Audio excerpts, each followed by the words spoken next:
The dump is a health issue to the black community in the south end of Shelburne. Has been and still is until it's cleaned up properly. That's, to me, is environmental racism. To me, that's what it is. The men from my father's generation, my brother's generation, were exposed to are gone. The men are gone. They died. They've died of cancer. We don't know what we've been exposed to that dump.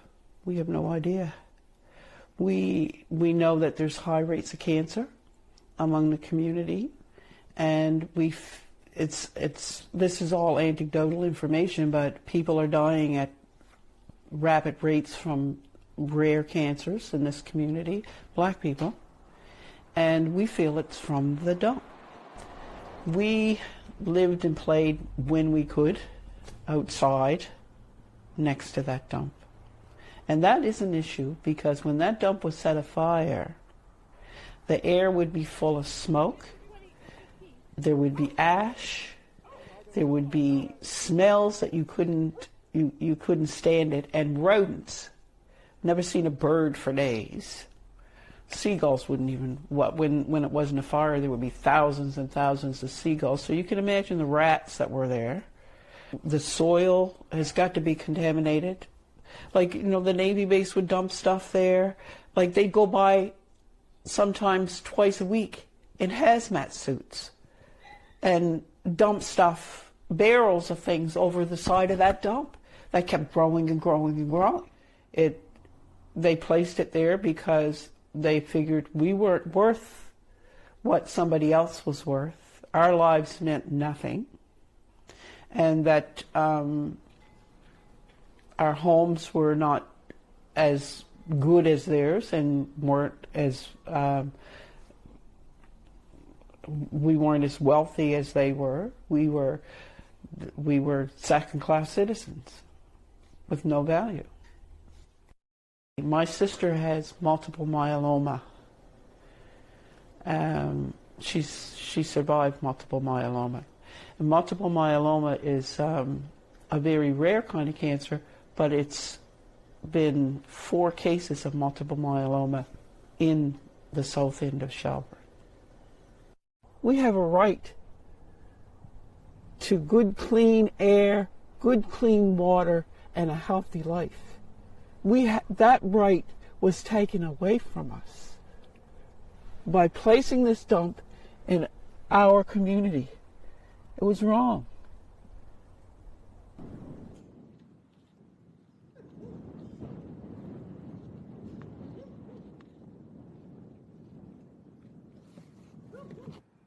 Context of White Supremacy. Gus T. Renegade in for another broadcast, hopefully to share constructive information on the system of white supremacy. Today's date, Thursday, March 19, 2020. So I have been told. This is our weekly book study.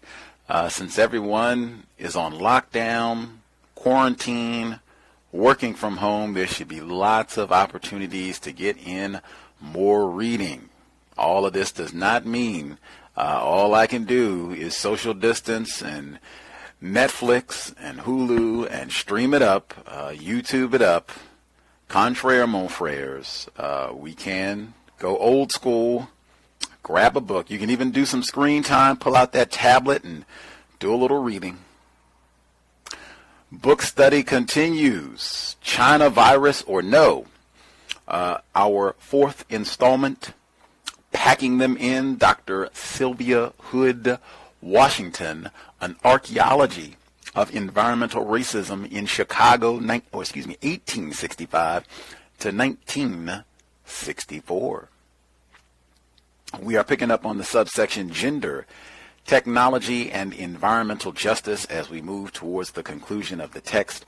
The audio that we heard at the beginning of the book, that is one of the more striking reports that we've played on the cows over the years. That is a little snippet of a longer segment from CBC, Canadian Broadcasting Company, where they did a big segment on white supremacy racism in Canada, and a part of that segment was environmental racism. And they went and spoke to a lot of black people. Unfortunately, it was absent many black males because, as you heard, this area is known as the community of widows, where it seems that there may be some sort of gender and ethno-specific targeting of black males with this environmental racism, chemical and biological warfare. But they gave a lot of details that has impacted everyone living there. Another illustration of why it is incorrect to say community, because if you've got chemicals that are killing off black males, black females, black children, poisoning all of these folks, well, then you don't have a community, particularly if you are helpless to do anything about this. But we've heard similar illustrations. Dr. Hood has been talking about this in Chicago for the bulk of the book. In North Carolina, I think we had the segment last week, Louisiana, they call it Cancer Alley. All these creative names for chemical and biological warfare, most often targeting black people. The real global pandemic: racist man, racist woman, racist child. We'll get to that China virus too. Alrighty, book club. Packing Them In, Dr. Sylvia Hood, Washington, Context of White Supremacy. Audio segment number 1. Gender, technology, and environmental justice. Although it was a contributing factor, McDowell's command of the English language wasn't the primary reason for her potential to be an effective spokesperson for Packingtown. Her social standing and connections were the key factors. Mary McDowell was also closely connected to Jane Addams and had started her social service career in Hull House's kindergarten. Immigrant women of Packingtown had not developed the requisite social and professional standing that would have allowed them to interact frequently and effectively to present their environmental causes to the type of audiences and social circles to whom McDowell preached her gospel of municipal housekeeping. In a 1914 Lithuanian newspaper editorial, the writer described the status of women in their American communities and decried a deplorable attitude towards women has become rooted in the minds of most of our people. A girl, they believe, should be concerned only with getting married, and once she has married, her sole duty is housekeeping. Although middle-class and upper-class native white women did not hold or wield the same type of power as their male counterparts, they were part of the power relations in Chicago. These women had access to and influence upon male leadership through their social, political, and personal relationships. As relatives or members of the same social class, they were able to influence the social and political dynamics of the city. These relationships contributed to their success in philanthropic and social work efforts. For example, Mary McDowell was able to successfully present her argument about the troubles in Packingtown to the Hyde Park Presbyterian Church. She writes, "It was here that in one of the front pews sat a just judge who came up after my speech to say, 'If you would come to my court tomorrow, I will give you an injunction against the health department to prevent further dumping of garbage on Lincoln Street. I never knew where our refuse was taken.'" McDowell's activism resulted in her receiving the nickname of Garbage Lady among both her immigrant neighbors and her political and social peers.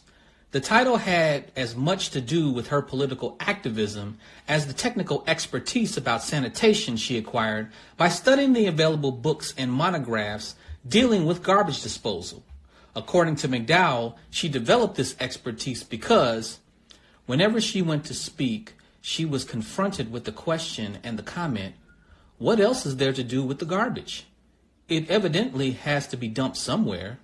If we abolish the Packingtown dumps that will only transfer the nuisances to another section of the city, we can't gain anything by changing garbage systems until we have a better system to substitute for what we have now." Howard Wilson's biography of McDowell points out that she became a self-taught sanitation engineer because she had become keenly aware of and aroused by the environmental inequalities that existed in her community, and the needs of her immigrant neighbors spurred her on.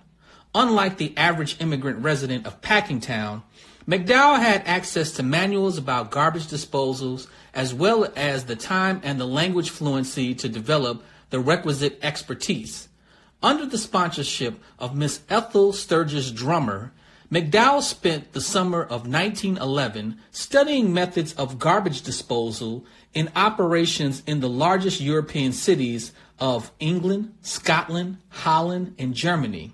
She found there in the Old World cities which had eliminated the evil effects apparent in the Chicago methods of disposal and which had even made the garbage a source of financial profit. Mrs. Drummer, a prominent upper-class native of Chicago, was an education and health reformer and the wife of William Francis Frank Drummer, vice president of the Northwestern National Bank. It was in Europe that McDowell saw firsthand that waste disposal practices in urban and industrialized cities could be controlled and managed for the benefit of all citizens without deadly public health consequences. She learned about European methods of incineration and early forms of waste recycling for fuel resources. She saw that special types of garbage could sometimes be burned as fuel for the generation of electrical or steam power and used for the operation of street railways, laundries, baths, or lighting systems municipally owned. Immigrants in the back of the yards were wise in selecting her as their environmental advocate, since there was very little chance that an immigrant would receive the same type of sponsorship. Cognizant of the relationship between power and knowledge, McDowell utilized her connections with the news media to educate the public at large and generate sympathy for the environmental plight of her immigrant neighbors. While still in London on her return trip from Europe, she reacquainted herself with a correspondent from the Chicago Daily News, whose acquaintance and friendship dated from the days of the Packingtown strike, and she told him how she had spent her summer. McDowell then gave the reporter her consent to write and send a story about her activities to the newspaper. The story was sent, and thus, even before Mary McDowell reached her home, her summer of work in Europe began its conscious talk of creating public sentiment in Chicago. After her return from Europe, McDowell again appeared at clubs and societies and churches and organizations, armed with stories of actual living conditions in Packingtown and with stereotypical slides and factual analysis showing practical solutions. All of McDowell's activities took place before Illinois women were given the right to vote in 1913. This is an important point because all of the historical material on McDowell consistently asserts that her goal was to change public policy by changing public opinion. McDowell was politically astute and knew that the power of the voice was key to having direct influence on public policy. Another event had occurred, however, with a direct and influential bearing on the garbage situation. Women's suffrage had been accepted in the municipalities of Illinois, and with it, the pressure of public force had increased tremendously. Prior to receiving their franchise, Mary McDowell and Women's Waste Committee clubs consistently petitioned City Hall to take a more scientific approach to the garbage problem by examining the available technologies. They were ignored until they received the franchise. McDowell noted that the first visit of the Women's Committee, made to the City Hall the week after receiving the vote, brought the same plea for a citywide plan based upon a scientific study. Our breath was taken away to find that our votes were so effective that an appropriation of $10,000 was made in 10 minutes, and a commission with 2 women on it was appointed. The City Waste Commission began its work in the very next week. 2 experienced experts in incineration reduction systems were hired to study the report. For decades, Mary McDowell, her contemporaries, and the immigrant women in the back of the yards waged battles of environmental justice in their community. They protested, petitioned government officials, and found ways to get their story into the news media. All of this historical evidence showed that they felt there was sufficient evidence to demonstrate that these immigrants were the victim of both the not in my backyard attitude and what I have termed the put it in the immigrant's backyard syndrome. After all, the prevailing thought among the body politic was the immigrants were socially marginalized. Like many environmental justice activists today, they were unsuccessful in completely resolving all the environmental inequalities on their own.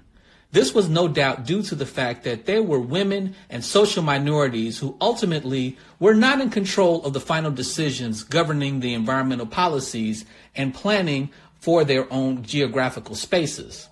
Although they won some of their environmental justice battles, their efforts alone were insufficient to stand against municipal politics that wanted to use the area as the city's ultimate sink. An example of this lack of power was the citywide plan to reduce the garbage problem by purchasing the reduction plant and building 2 incinerator plants on the same site.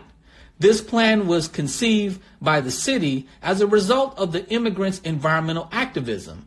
The plan was approved but was ultimately defeated by a new Republican mayoral administration that had no relationship or history with these female environmental activists in the back of the yards. The primary environmental solution for immigrants living in the back of the yards was physical relocation into the suburbs or less polluted areas of the city. For many, this was a difficult, although not impossible, task. These immigrants were marked by language and cultural habits from old Europe. Many did not want to leave the cultural and social security of their ethnic enclave. From an environmental standpoint, the greatest contribution of settlement workers like Mary McDowell to immigrant communities was the assimilation of their latter generations to the point where they could be accepted as white and gain access to healthier living spaces if they so choose. Immigrants who were financially able and willing began to escape from the environmental degradation and move to other, less polluted communities or into the suburbs. As Chicago historian Thomas Philpott's History of Chicago's Slums and Ghettos revealed, immigrants of all ethnicities, alien as well as natural citizens, Catholics and Jews alike, had access to neighborhoods where Black Native Americans could not go. Chicago communities that defined themselves as white and that enacted and enforced racially restrictive covenants or participated in sometimes violent measures to keep these geographical spaces racially white were composed of a large percentage of ethnic groups. Philpott observed in 1930, 70% of white Chicagoans and 54% of white suburbanites were foreign stock. Thus, any community that was only 40 or 50 or even 60% ethnic could qualify as American. For immigrants who remained in the back of the yards area, the environmental inequalities were resolved only after businessmen and male politicians decided that the pollution in the area was a threat to Chicago's City Beautiful plan. Their solution to the environmental pollution and environmental inequities in the back of the yards, discussed at length in the next chapter, was to destroy Bubbly Creek by filling it in and making it into a great thoroughfare as envisioned by the City Beautiful plan. Chapter 4, Engineering and Environmental Inequality, the Rise and Fall of the Notorious Bubbly Creek. All forms of power draw some authority by referencing to scientific truths. Michel Foucault. The resolution of environmental justice struggles in the back of the yards, as with modern struggles, occurred because of the power relation that involved a legal process contingent upon the scientific, medical, and engineering validations of the truth of negative environmental health impacts to communities claiming environmental inequalities and racism. Current claims of environmental racism rest upon an argument that the community's health is damaged by virulent pollution stemming from industrial operations, through engineering design and waste disposal practices. Likewise, any validated claims of health damage always produce a concomitant demand for changes in engineering design and operation to ameliorate environmental pollution that created the environmental inequalities. An example of this power-knowledge dynamic occurred in July 1998 in Grand Bois, Louisiana, when Haman Indians and Cajuns lost the battle for environmental justice against the oil industry because they failed to provide truths that could convince the courts that their health problems stem from the industrial operation and waste management practices of the Campbell-Wells and Exxon oil companies. Although Campbell-Wells would settle with the residents out of court, jurors did not accept the community's scientific experts' evidence that Exxon had caused them physical harm. Bubbly Creek, the major source of environmental health problems and the ultimate sink for most environmental waste in the back of the yards, was originally located in the town of Lake. Its environmental state was strongly influenced by the power relations that existed among the packing house industry, civic, commercial, political, and engineering leadership in Chicago, the state of Illinois, and the federal government. Despite local ordinances and state and federal laws, the marginally controlled waste disposal practices of the packing houses, slaughterhouses, and tanning industries corrupted the environmental integrity of the creek. These were the polluting industries that have been forced outside of the physical space of the city of Chicago, far from its social body, because of fears of cholera and typhoid fever from waste disposal practices. Fully cognizant of the environmental inequalities that have been produced from their own industrial operations, the packing house industry and its industrial allies engaged in a complex set of power relations to have a large portion of the creek destroyed. Supported by the local engineers, industrial and civic leaders in Packingtown were finally able to successfully advocate for the destruction of Bubbly Creek in 1923. The federal government declared it a non-navigable body so that the city of Chicago could complete the construction of a major road. The change of status to this non-navigable body allowed the creek to be filled in and paved, thereby extending Pershing Road in accordance with the Chicago Plan, an initiative by the city's Chicago Plan Commission to develop an arterial urban transportation network consisting of classes of streets, conventional residential streets, avenues for through traffic thoroughfares, and landscaped boulevards which combine the corridor park and the drive. The planners envisioned and pushed for the closing of Bubbly Creek, which was technically and legally referred to as the West Fork of the South Branch of the Chicago River, so that the Pershing Road and major Chicago thoroughfare could be extended and become one of the great traffic arteries of the west and south sides of the city. The filling in of the creek was only one of the engineering's solution to eliminate it as an environmental nuisance. The other alternative that had been used in the past to clean the creek was to dredge the body of water and remove the waste products that were the source of its pollution. The fill-in approach was the engineering solution supported by both city planners and industrialists, who publicly claimed that this method would help them to achieve a city beautiful for the benefit of workers and residents living in the back of the yards, as articulated by the Chicago Plan. The objectives of the industrialists and planners to eliminate the creek, however, could only be achieved with the mutual support of engineers, planners, and local, state, and federal government officials. The powers who sought to eliminate Bubbly Creek for the purpose of extending and completing Pershing Road were met by a vociferous and extended challenge from multiple powers exerted by other engineers, lawyers, statesmen, and business owners who had their own plans for the river and questioned the purported altruistic motives of Chicago engineers, business, and politicians in creating a city beautiful.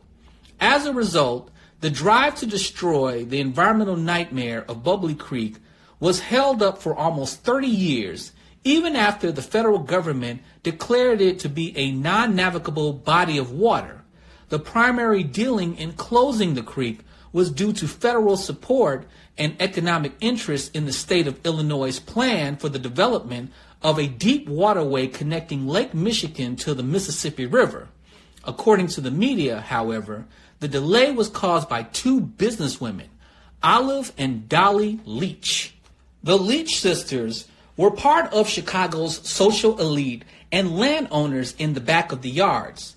By the time Bubbly Creek became a heated public controversy at the local, state, and federal levels, the Leach women owned only 3 acres of an original 40 acres of land that included riparian property situated on the south bank of the creek. All of this land had originally been owned by Dolly Leach's grandfather, Benjamin Wilder, in 1869. In 1874, the Leach property became part of a subdivision of land that was split between the two women, the Central Manufacturing District and the Mechanical Manufacturing District. Dolly's mother, Miss Robert Leach, inherited the land from Wilder in 1875 after his death and left the property to her son Robert. The land was then passed on to Dolly and Olive Leach in 1912 after the death of Dolly's brother, Robert, a distillery owner in Packingtown. Prior to the transfer of the land to Dolly and Olive, Robert gained permission to several transportation companies supporting the packing industries to cross the land. By the time the property ended up in the hands of Dolly and Olive, it had been leased for 36 years to the Stockyard Company and subleased to the Chicago Junction Railway Company and others, which constructed railroad tracks over it. The Chicago Junction would become a strong proponent of the destruction of Bubbly Creek and would try on 3 occasions to unsuccessfully take possession of the land from the Leach women by condemnation from 1916 to 1934. On April 30th, 1934, the injunction the company had brought against the women dissolved and the railroad tracks were removed. The Leach women then filed a lawsuit against the Chicago Junction, asking for $2 million for the rental of their property while their tracks were on it. The media blamed the delay in closing Bubbly Creek on Olive Leach, a graduate of the Chicago Law School. She argued that Bubbly Creek was still navigable water protected by the United States government that, despite state and local laws, was and had been under environmental assault by uncontrollable and legal industrial practices. She decried the force of the power relations that sought to fill in Bubbly Creek. She asserted before the U.S. Congress and in several lawsuits for more than 10 years that the City of Chicago, the Sanitary District, municipal corporations, through the City Council of Chicago, and officers of the state of Illinois did collude and conspire with the private corporations, the Union Stockyards and Transit Company, and the First Trust and Savings Bank by fraud and misrepresentation did unlawfully and illegally close the South Branch of the South Fork of the Chicago River, and the Secretary of War and the chief engineers of the United States government cooperated with these private and public corporations to jointly, illegally, and unlawfully, by fraudulent misrepresentation, cause the above described part of the Chicago River to be filled and the right of navigation thereon to be destroyed. The existence of environmental inequities in the back of the yards, although visible to anyone living or visiting the area, had to be publicly validated by the environmental truths of the engineers, scientists, and medical professionals before any legal action could be taken to ameliorate the environmental nuisances. This scientific and technological validation of water pollution and its environmental consequences by engineers was a classic example of Foucault's thesis that the execution of power works in tandem with knowledge. Leach's assessment supported Foucault's belief that there was no power relation without the correlative constitution of the field of knowledge, nor any knowledge that does not presuppose or constitute at the same time power relations, manifested into the battle to have Bubbly Creek declared non-navigable water. In this case, it was the engineering power knowledge that facilitated the power relations needed to destroy the creek and eliminate an environmental nuisance that disproportionately impacted Eastern European immigrants living in the back of the yards. Despite the legal power and scientific power that the leeches brought into the power relation, no doubt their gender impacted the saliency and acceptability of their argument. No other opponents of the fill-in for Bubbly Creek would be demonized in the public eye the way the Leach sisters were. Contemporary articles appearing in Chicago newspapers portrayed the Leach women as being the thorns in the city's plan for ameliorating the environmental problem and its desire to develop the area. The Irish lit Bubbly Creek, now they can go to the zoo, ran in the Chicago Daily News. Closed Bubbly Creek urges commerce body, ran in the Central Manufacturing District magazine. None of these articles ever mention the Illinois Deep Waterway and the role of the state in initially halting the project. Rising bubbles, polluting the creek in the back of the yards. Bubbly Creek, also known as the West Fork of the South Branch of the Chicago River, represented the horrific environmental conditions in the back of the yards, produced by the packing house industries. As discussed in Chapter 3, the creek was one of the worst polluted water sources and one of the most identifiable landmarks in the region. The environmental and public health consequences of that pollution were not limited to one place. They impacted an entire region. The goal of this section of the chapter is to elucidate an environmental history of Bubbly Creek, which explains how it became an environmental problem for Chicago. A number of environmental histories have already been written that examine or include the history of the Chicago River. These include Lewis Kane's Sanitation Strategy for a Lakefront Metropolis, The Case of Chicago, William Cronin's Nature's Metropolis, Thomas Jablonski's Pride in the Jungle, Community and Everyday Life in the Back of the Yards, Chicago, Donald L. Miller's City of the Century, and Louise Carroll Wade's Chicago Pride, the Stockyards, Packingtown, and Environments in the 19th Century. None of these provide a complete history of Bubbly Creek, nor do they examine the critical role of engineers and planners in the power relations that both created and ameliorated Bubbly Creek as one of the primary sources of environmental inequalities for immigrants in the back of the yards. Bubbly Creek originally flowed north into Lake Michigan, the source of the city's drinking water. Organic waste poured into the creek by the packers produced a sanitary nightmare that resulted in thousands of deaths from typhoid fever, cholera, and other sewage-related illnesses in the metropolitan Chicago area. In his 1869 report in the Illinois State Board of Health, Dr. John H. Raunch, sanitary superintendent of the city of Chicago, would state that the amount of sewage generated by the slaughterhouses by 1863 had grown so large that it had become equal or exceeded the amount produced by the human population. As a result, the city's sewage system could not keep up with the production, and in 1863, a remarkable epidemic of erysipelas occurred, which prevailed exclusively in close proximity to the South Branch to the main river. The great amount of animal refuse thrown into the South Branch was supposed to have been the cause of this epidemic. Dr. Willis O. Nance, trustee of the sanitary district, reported in his study, The Sanitary District of Chicago, Its Influence on Chicago's Health, that in 1891, Chicago lost over 1,900 citizens by death from typhoid and had at least 15,000 more cases, and that the death rate from typhoid in that year was 174 per 100,000. The back of the yards, home of Bubbly Creek, was originally part of the town of Lake. The city was sparsely settled prior to the Civil War, but eventually developed and grew with the industrial developments in the Chicago's Union Stockyards.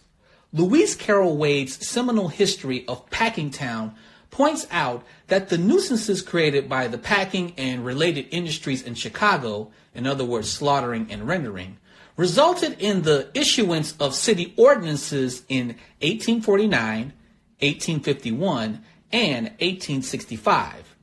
According to Wade, when the 1849 and 1851 ordinances failed, the city turned to the state legislature and, in February 1865, secured an act to provide sanitary measures and regulations for the city of Chicago. Wade's work fails to mention another and extremely lengthy ordinance, 18 sections, an ordinance concerning nuisances that was passed by the city in December 1862 before it turned to the state for help.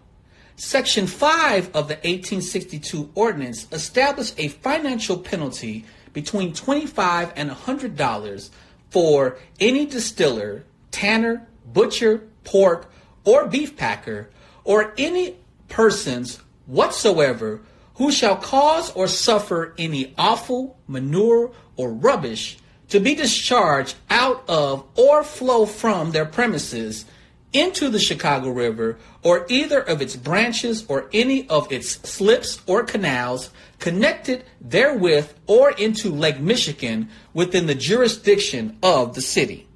On November 27, 1865, the city of Chicago filed the ordinance ordered to remove all rendering establishments from the city limits after the State Act was created. This was followed by the passing of the city of an ordinance concerning slaughtering within the limits of the city of Chicago. Together, these acts prohibited slaughters, packers, and renderers from putting offensive matter into the Chicago River or any of its branches, canals, or slips. These ordinances arose because city officials felt that the disposal practices of these industries were destructive of the health of our citizens and are a good source of arrogance to the people generally. Numerous complaints from citizens and city workers about the environmental pollution produced by these industries, which were referred to as nuisances, were filed with the city of Chicago.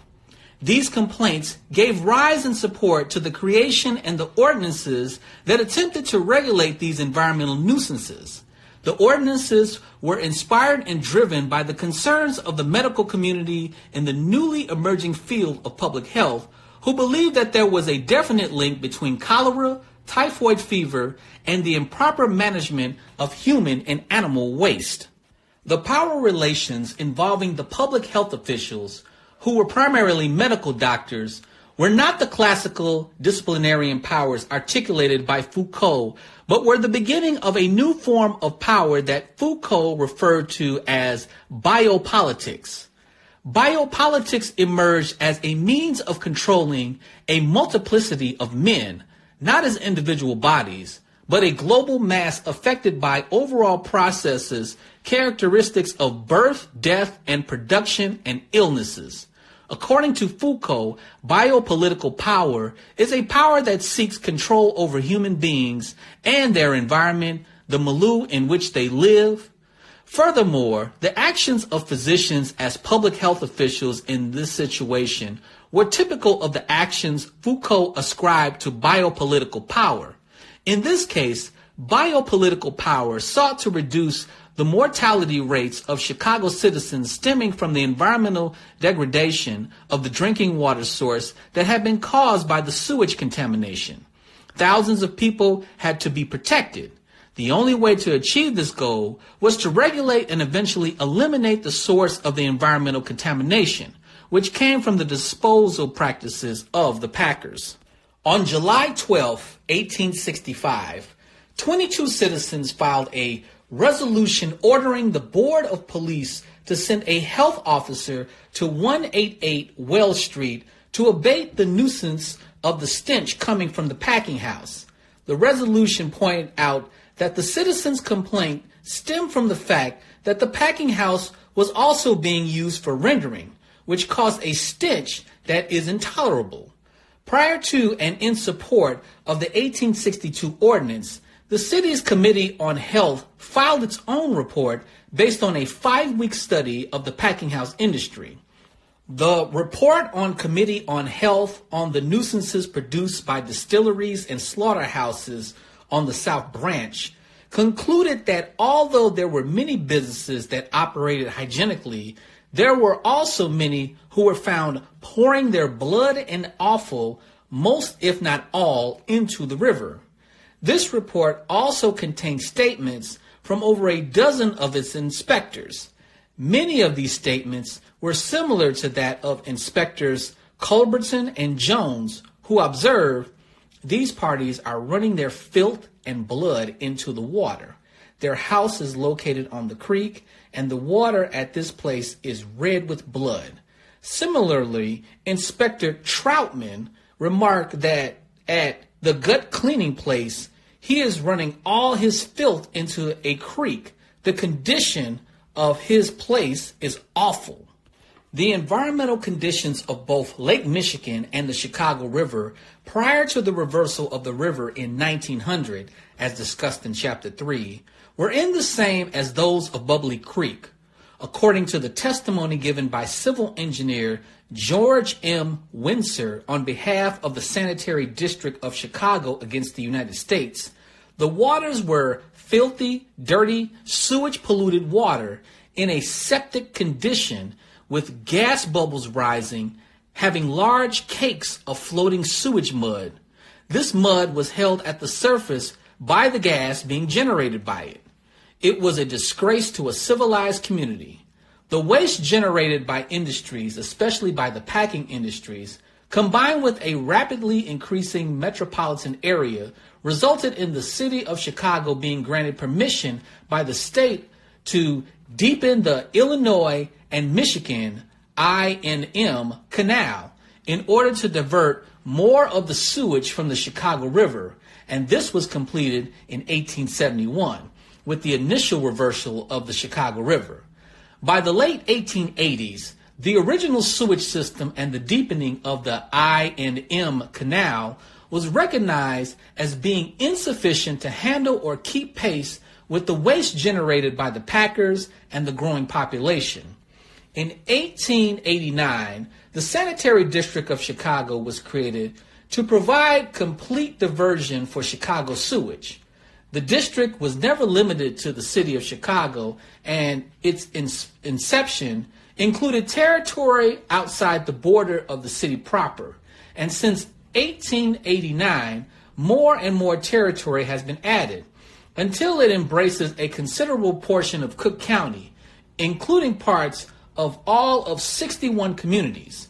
The formation and implementation of the sanitary district resulted in the development of the sanitary ship canal, whose primary engineering objective was to permanently reverse the flow of the Chicago River so the water would have sufficient volume and kinetic energy to treat sewage. By the end of the second decade of the 20th century, the Chicago Sanitary District, the metropolitan institution responsible for water management, would find itself embroiled in several federal lawsuits based upon the pollution produced by the packers. The legal fight involving multiple states, Missouri, Wisconsin, Michigan, and Louisiana, and the international community was rooted in the amount of water being taken to treat the sewage problem generated by the human population and the packers in the Chicago metropolitan region. The following letter, written by the chief engineer to the Sanitary Board of Trustees in the Report on Industrial Waste from the Stockyards in the Packing Town in Chicago, 1921, the Sanitary District of Chicago, illuminates the gravity of the situation. In view of the injunction suit now pending in the federal court to determine our right to take diluting water from Lake Michigan over and above 4,167 cubic feet per second, and the diversion controversies, both national and international, and the condition of the Illinois River, which is steadily growing worse, in large part because of the spurt in the packing industry. I urge that your Honorable Board of Trustees make every effort to arrive at a formal agreement with the packers and stockyards' interests so that actual work can be started upon a constructive plan. For many years, tons of material has been thrown away as useless by packers. I hope soon, with the cooperation of all concerned, that a notable step towards utilization can be made and a commercial fertilizer produced from the material now polluting our main channel and the Illinois River. Respectively submitted, Albert W. Dilling, Chief Engineer. Dilling's report goes on to state that the packers' effort to reuse and recycle enough of the animal waste continued to be insufficient to reduce the environmental load in the form of sewage for the ship canal. This situation exasperated the condition of Bubbly Creek. Dilling lamented that there is still much material which passes away, in the aggregate several thousand tons a year, to which the practical manufacturer attaches little importance. To the sanitary engineer, these wastes containing large amounts of suspended matter with a liquid highly putrescible are of great importance. The sewage generated by the stockyards grew along with the expansion of the yards, but the receiving waters, the Chicago River and its branches, remained constant. The waste generated by the packing industries in the Union stockyards contributed substantially to the treatment load handled by the sanitary district and the death of Bubbly Creek. In 1920, the total load on the main channel was approximately 4.5 million, 1 million from Packingtown, approximately 2.8 million from total population of the sanitary district, 370,000 from corn products refining company at Argo and other miscellaneous industries, 400,000. The water pollution problems of the stockyards arose not only because of the amount of solid waste produced from handling human waste, but also because of the enormous amount of waste generated from storing, killing, and processing the livestock relative to the mass of the receiving waters. This is why many sanitary engineers of standing at that time felt the legal actions that had to be brought against them. The sanitary engineers recognized that the reversal of the Chicago River had not completely solved the environmental problems of the area in its entirety. Their testimonies in all of the court depositions made it quite clear that the reversal of the river had in fact worsened the environmental conditions in the back of the yards in ways that it had not anticipated. In effect, the reversal of the river had decreased the kinetic energy of the Bubbly Creek so much that it became an almost inert, foul pool of water. Since the waste pouring into the stream continued to flow from the stockyards without a substantial increase in volume in the receiving waters, in other words, Bubbly Creek, it began to accumulate and become fetid as the aerobic content of the water rapidly declined. This decaying and immobile animal waste posed health hazards for the region, which sanitary engineers felt could only be reduced at that time by increasing the volume of water drawn from Lake Michigan. The creek became so static from the decaying waste that local animals were frequently seen walking across water.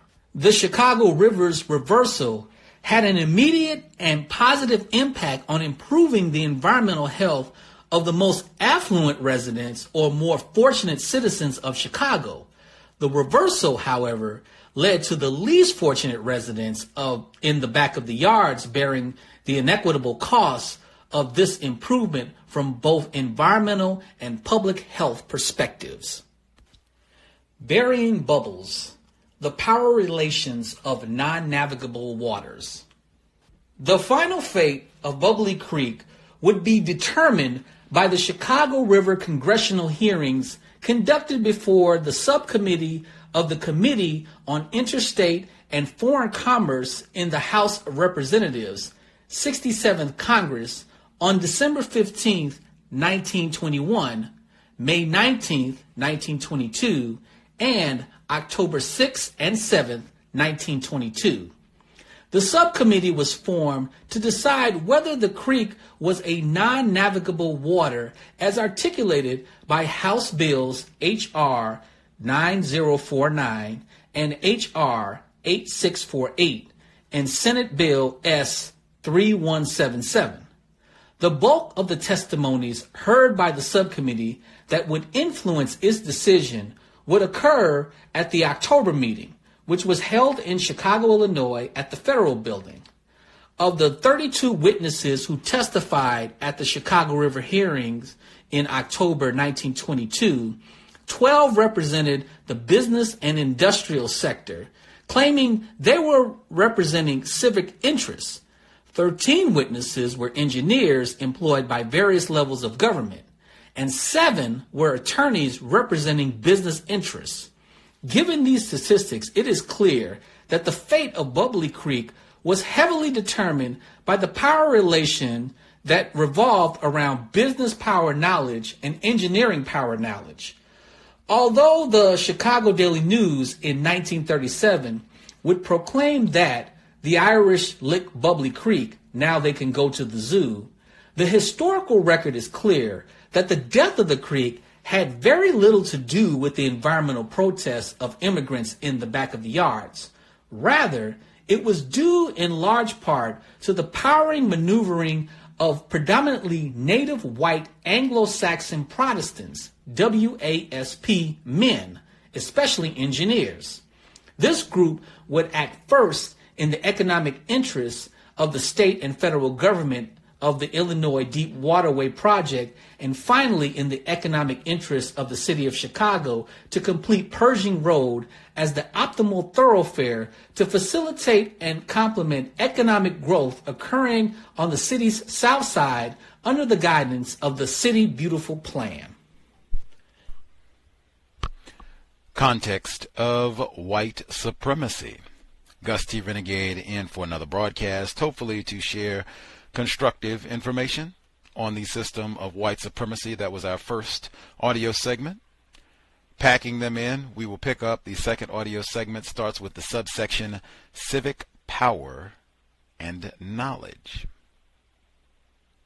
Slowly moving towards the end, almost there. Hopefully everyone is surviving the so-called shutdown, self-distancing, quarantine, whatever you would like to label it.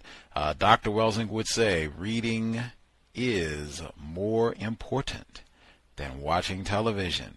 Hopefully we can use some of this time to flip a few pages or swipe a few pages, whatever it's going to be. Anything other than just, stream on to the next episode or movie or whatever it's going to be. We have other things that are far more important than TV viewing. We'll have lots of time for that once things are back to normal. In the meantime, the number to dial 605-313-5164, the code 564-943#. Press star 61 if you would like to participate. Number again, 605-313-5164, the code 564-943#. Press star 61 if you would like to participate. Before I get to some of the folks who dialed in to share content, I will share one of the emails that we got from folks who are listening in. If you are listening to the archives and have a thought as we get close to the conclusion of packing them in, environmental racism, what you've learned in the text, you can drop an email untiljustice@gmail.com and we can share your thoughts on the air as well. Let's see. All right. It's an email. All righty. Person that wrote in. Greetings, Gus. The reading discussed The reading discussed the work of environmental activist and suspected racist Mary McDowell. The author accurately characterized the power of these women. Quote, although middle class and upper middle class native white women did not hold or wield the same type of power as their male counterparts, they were part of the power relations in Chicago. In opposition to said activism were the wealthy suspected racists Olive and Dolly Leach. This power struggle between them is an example of Neely Fuller's principle that racists are on both sides of any argument in a system of racism, white supremacy. Number 2. The author analyzes the poisoning of Bubbly Creek through the philosophy of Foucault, also a suspected racist. According to the text, the obvious atrocity had to be validated by the truths of engineers and scientists before the legal action could be taken. According to Foucault, power works in tandem with knowledge. In a system of white supremacy, what is truth? What is knowledge? Truth and knowledge, I suppose, is whatever racist man, racist woman, racist child determine it to be. Number 3. The nearly 70-year history of disputes over what to do with Bubbly Creek by racist men and racist women exemplified the system of white supremacy. The seemingly interminable time, energy, and expense put into arguing over what to do trivialized the damage that was done to the countless people harmed by its poisonous waters. Number 4. Chicago politicians known as aldermen were mentioned several times in the text.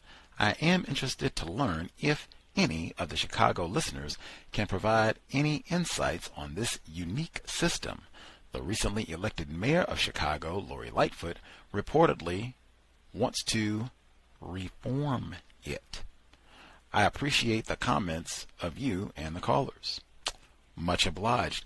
I don't know if the investor person who wrote this commentary, when we read, we've done a lot on Chicago. Now, some of this is discussed when we read Dreams from My Father, President Obama. Now, that's 2012, because he talks a lot about the election of Harold Washington.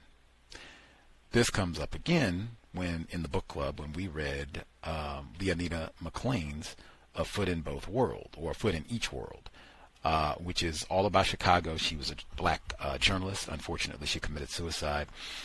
But she wrote quite a bit about politics and the election of Harold Washington, first black mayor of Chicago in the 1980s. And so she talked a lot about their alderman system because it is kind of unique. I don't think they have that in most parts of the world, much less parts of the country.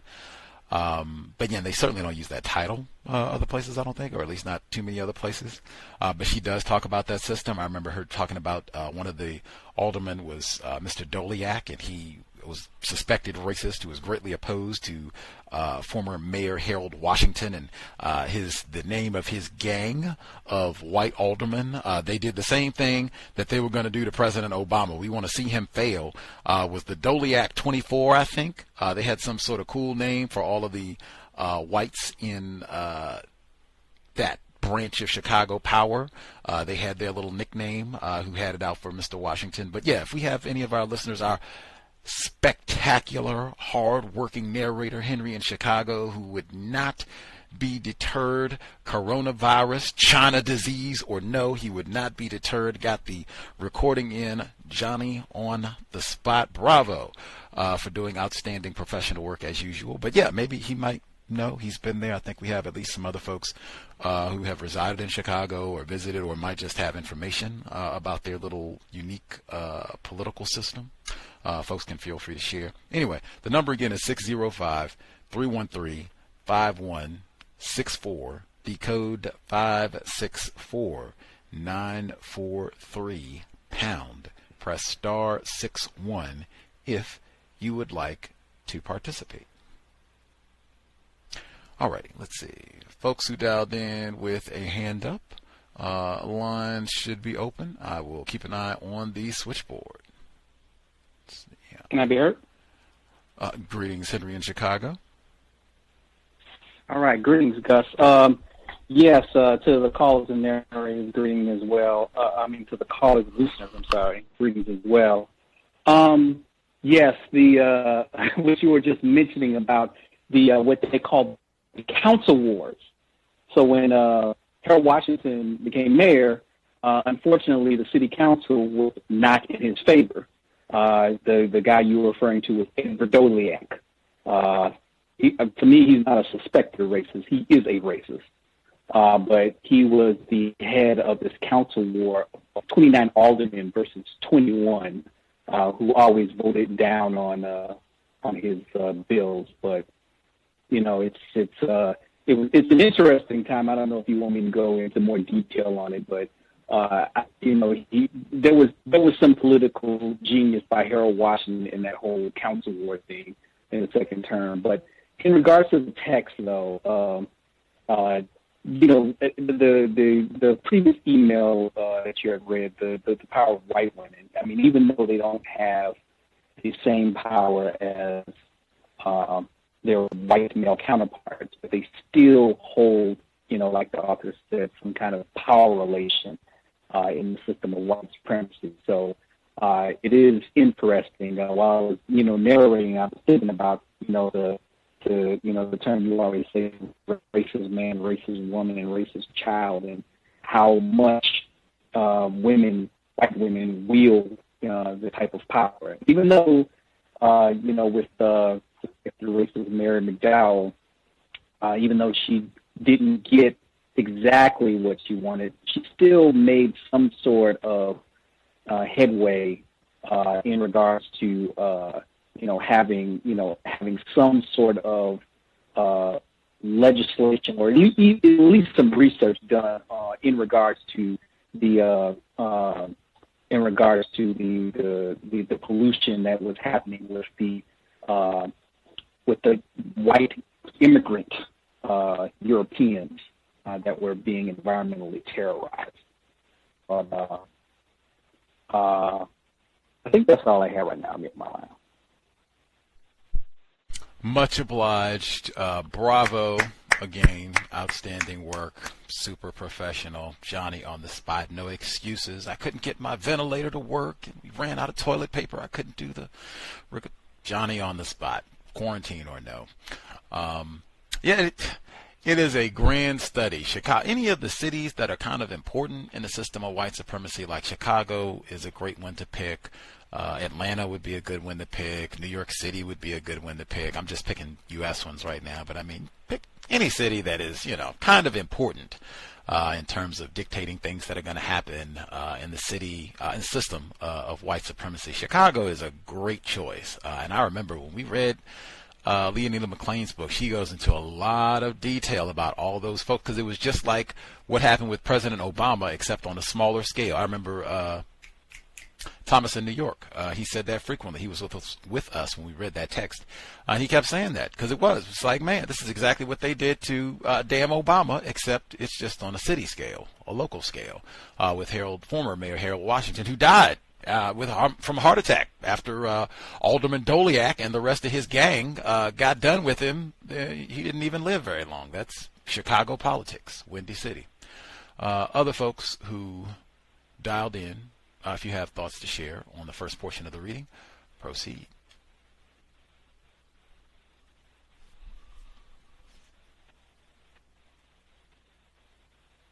See, they might be taking a few moments to get their thoughts together. I'll share a few of my notes while people get it together. Let's see here.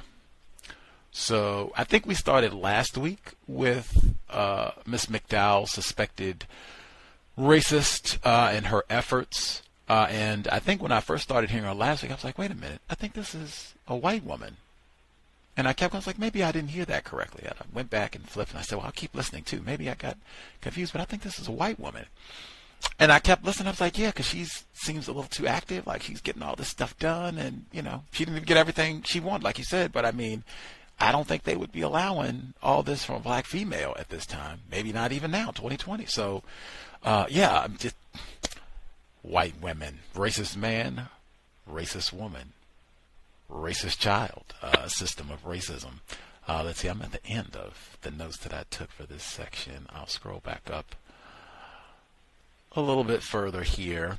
I will say I do think that that's significant as well, that we're reading a book where she does make an effort, talking about Dr. Hood, Dr. Sylvia Hood Washington. She does make an effort to point out where black people themselves have recognized that there were problems and tried as best they could to fight back and deal with these issues. But it does seem like there are quite a few snippets where the activities of these ethnic white people, white women, their efforts to deal with all of this, and I think that's important just because, and even though she's, laid out her reasoning for why, because some of these folks are conditional white or not quite white, almost white, trying to get white, type of thing, which I totally understand. I think that's important, worthwhile for understanding how the system works in terms of racial classification. Some of that even came up this week as well. But if black people are in that weak of a position that they're not able to, they're not even able to get to the McDowell type positions of activism because they're in such a weak position and they can be abused and beaten down so easily. And then we come back and have some of those critiques that we had earlier of Booker T. Washington and W.E.B. Du Bois. Whew, man, power dynamics. She talked a lot about power this week. And wow, that should make it clear the weak power position that black people are in relation to everyone in the system of racism, white supremacy. But go into, well, actually, let me not skip, because she has the references right at the end of each chapter. So most of the time you'd have to, flip all the way to the end of the book and kind of keep a reference point there so you can kind of go back and find the footnotes and all that. You don't have to do this here. It's right at the end of the chapter, so you don't have to go all the way to the end. She gave a footnote for Thomas Philpott's book, The Slum and the Ghetto, Neighborhood Deterioration and Middle Class Reform in Chicago. This was published in 1978.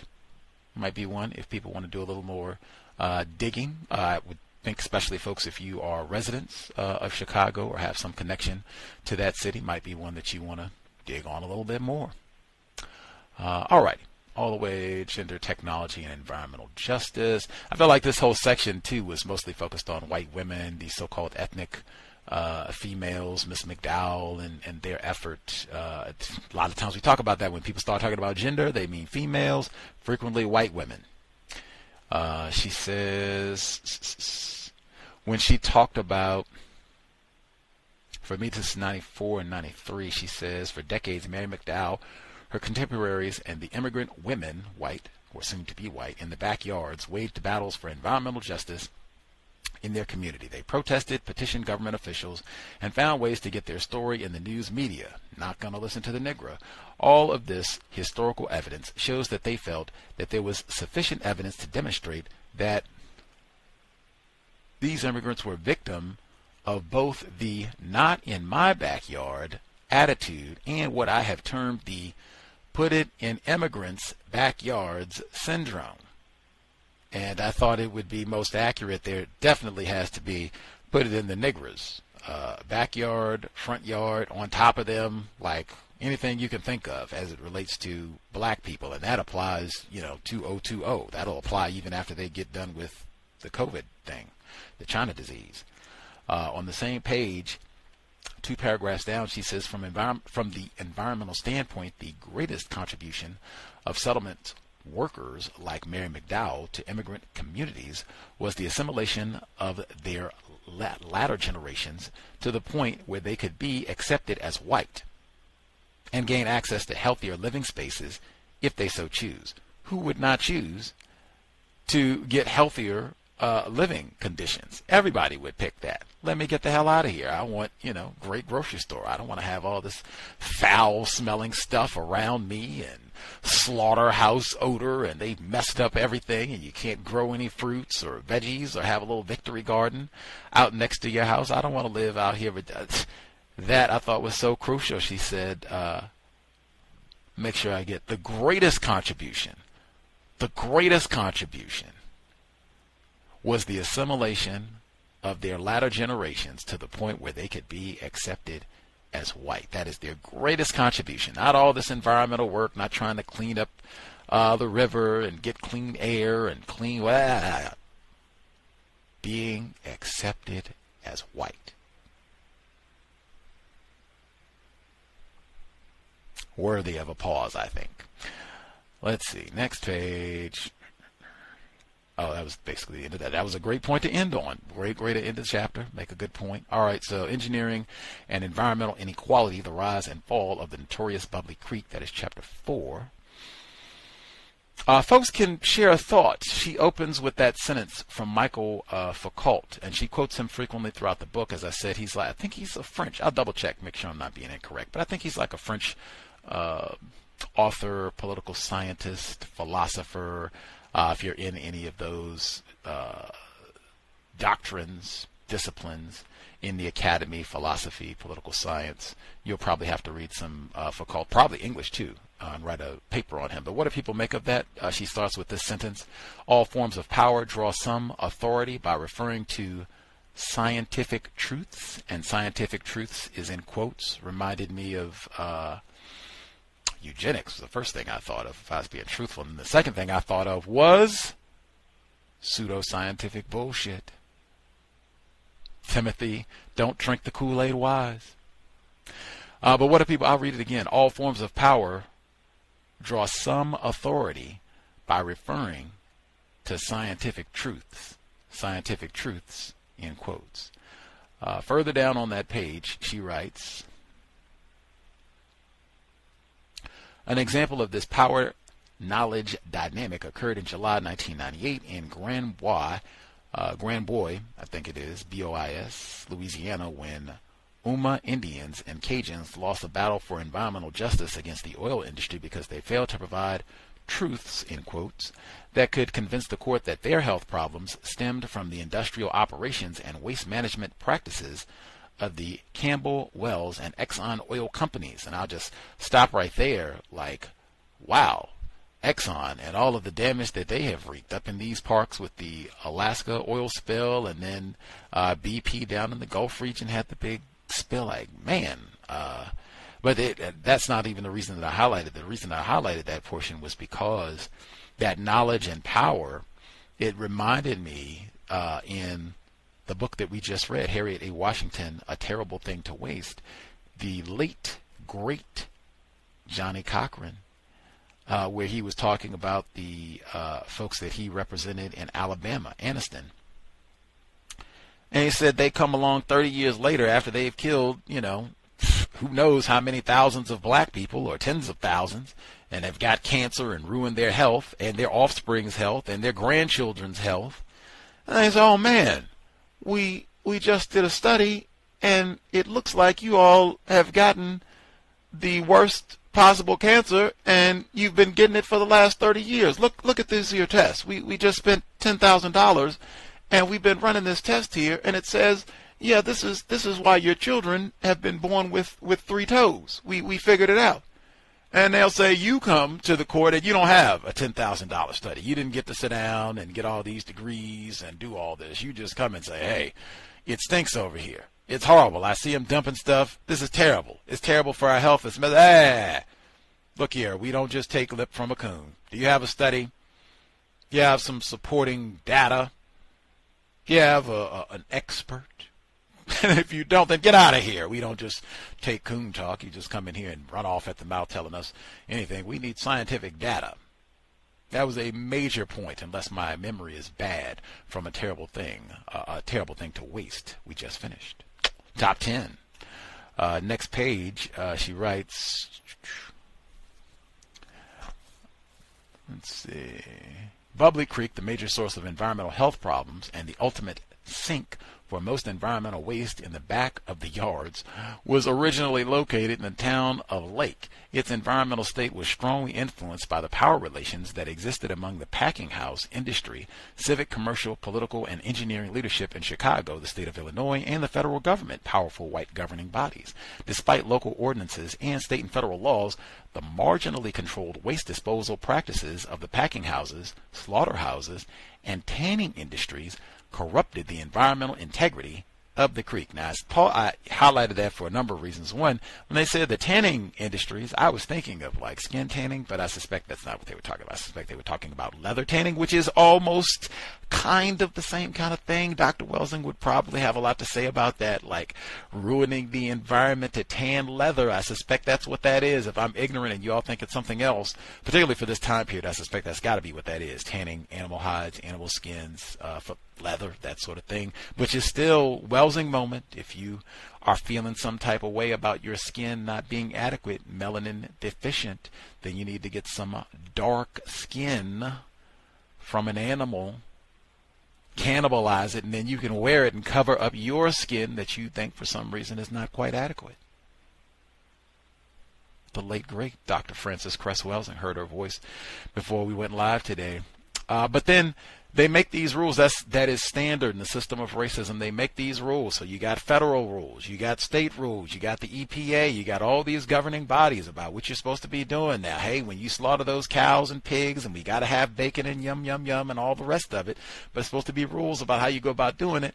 They get real selective about when they want to enforce these rules. How often do they want to enforce these rules? How strict do they want to be about these rules? They get real selective about that. So discretion, they call it, when it's white people that are not following the rules. Now, let it had been a whole bunch of black people that had thought, oh man, ticket writing time, oh, you didn't chop the hog, you didn't do it on a Tuesday at the correct time, that's going to be a $10,000 fine. Oh yeah, shutting your slaughterhouse down. I mean, system of racism, white supremacy. That is power too right there, if you want to talk about power and knowledge. Power to decide when something is a crime and when something is not a crime. That a lot of times comes down to power as well, not morality and who is behaving correctly. I'll pause there. Any other folks dialed in with a hand up have comments that they wanted to share? First audio segment from Packing Them In this week.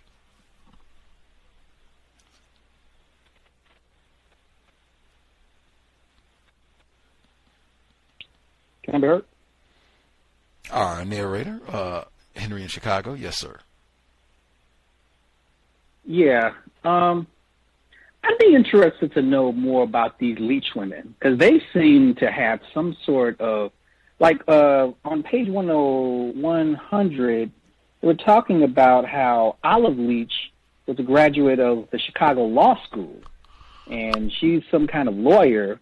And these women had filed a lawsuit against the Chicago Junction Railway for $2 million, which at the time probably was a lot more if you look at inflation, because that was 1934. So I'm pretty sure $2 million is like, $60 million or, $80 million or whatever right now. But I would like to know more about what these women were about. I mean, they're probably, they're white women, and I just wanted to understand how much, because I guess in this part of the book they were kind of opposed to Bubbly Creek being destroyed, saying that they were saying that Bubbly Creek was actually navigable because they had property in back of the yards, and probably was contributing to the environmental terrorism of the, European immigrants that were in the area. So be interested to find some information on these two race soldiers and see what they were all about. That's all I had. Reading is more important than watching television. I was thinking the same thing, because I don't know, or I had never heard of who these folks are. The same thing with McDowell, Mary McDowell. I'd never heard of who she was either. Just, who are these chicks? What were they doing? What was their struggle? Just to get a little bit more information. I always think that that's important in the system of racism, and just to get more details. Like I said, a lot of times they, will tell us that these white chicks are so weak and victims and helpless in the system, and they're just being pulled around and beaten around by these white male ogres. And frequently, in my opinion, that is not the case. So, yeah. Let's see. Other folks who are with us, if you have a hand up and we have not heard from you at all, if you have comments to share, Proceed.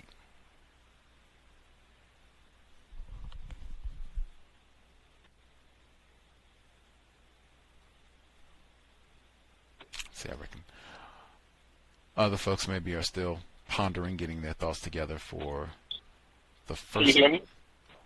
Oh, Thomas in New York. Yes, sir.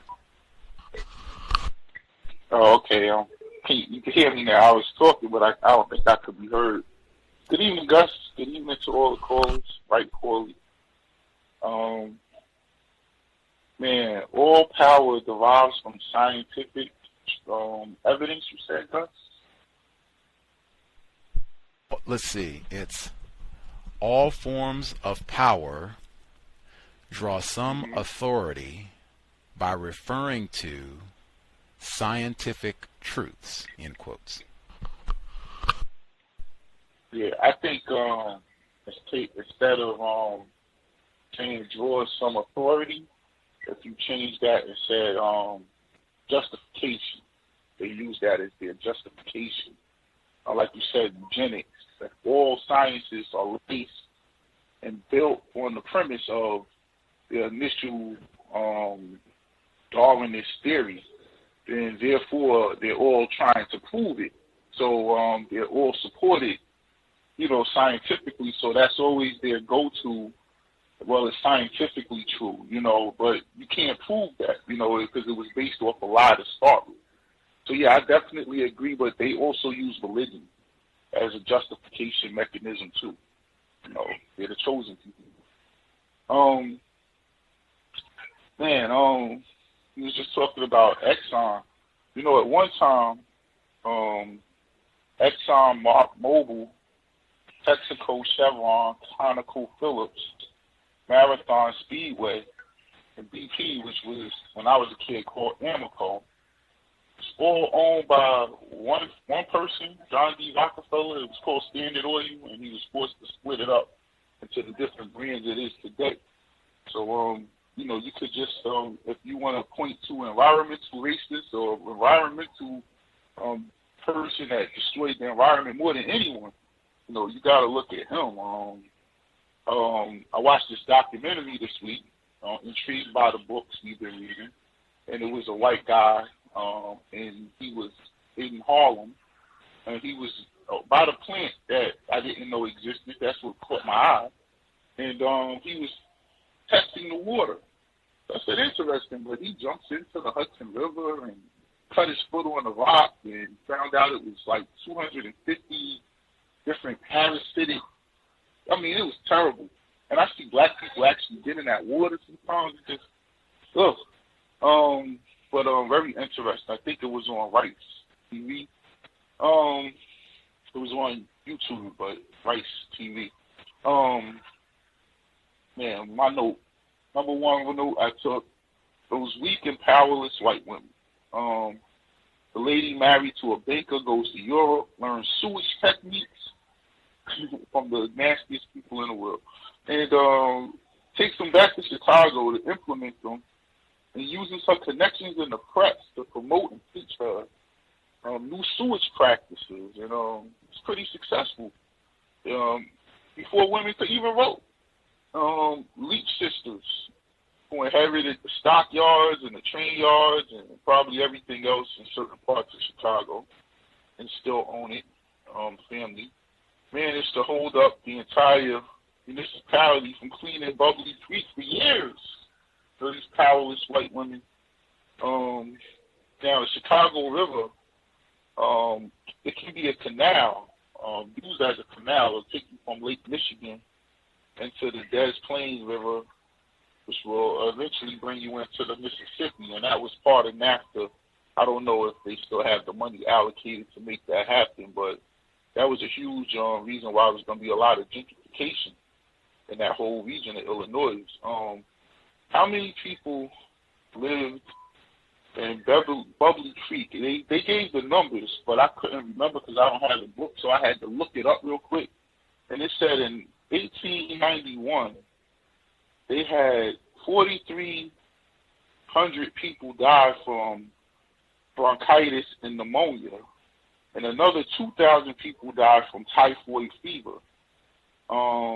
And I said, wow. You know, it shut everything down for 171 deaths of the coronavirus. I mean, you talk about living in deplorable, that's 1 year. So whatever they were breathing in was killing them. But these white women were allowed to hold it up, you know, because they didn't want to lose out on whatever money, I guess, Mint or whatever had coming in from that area. Just how the system of white supremacy works. White women, that's what I took from this week so far, Gus. I'll mute my line. Much obliged, Thomas in New York. That would be a good point to take. I've been looking to see if we could get more information on Dolly and Olive Leitch, Leitch, and it looks like they have like court records and things of them online, and even some links to this book pop up, and some of the different court petitions and things that they filed down through the years, but not a definitive like, hey, you know, these sisters were setting Chicago on fire and that sort of thing, like to just give more like a biographical sketch of their life and times type of thing. If I find anything, I will share. But I think that's so important because they tried to blame them, right? Them saying that for years they were, you know, going to do something else with Bubbly Creek. Let's fill it in. This is, you know, a disgrace. It's not navigable. The federal government has recognized that it's not navigable.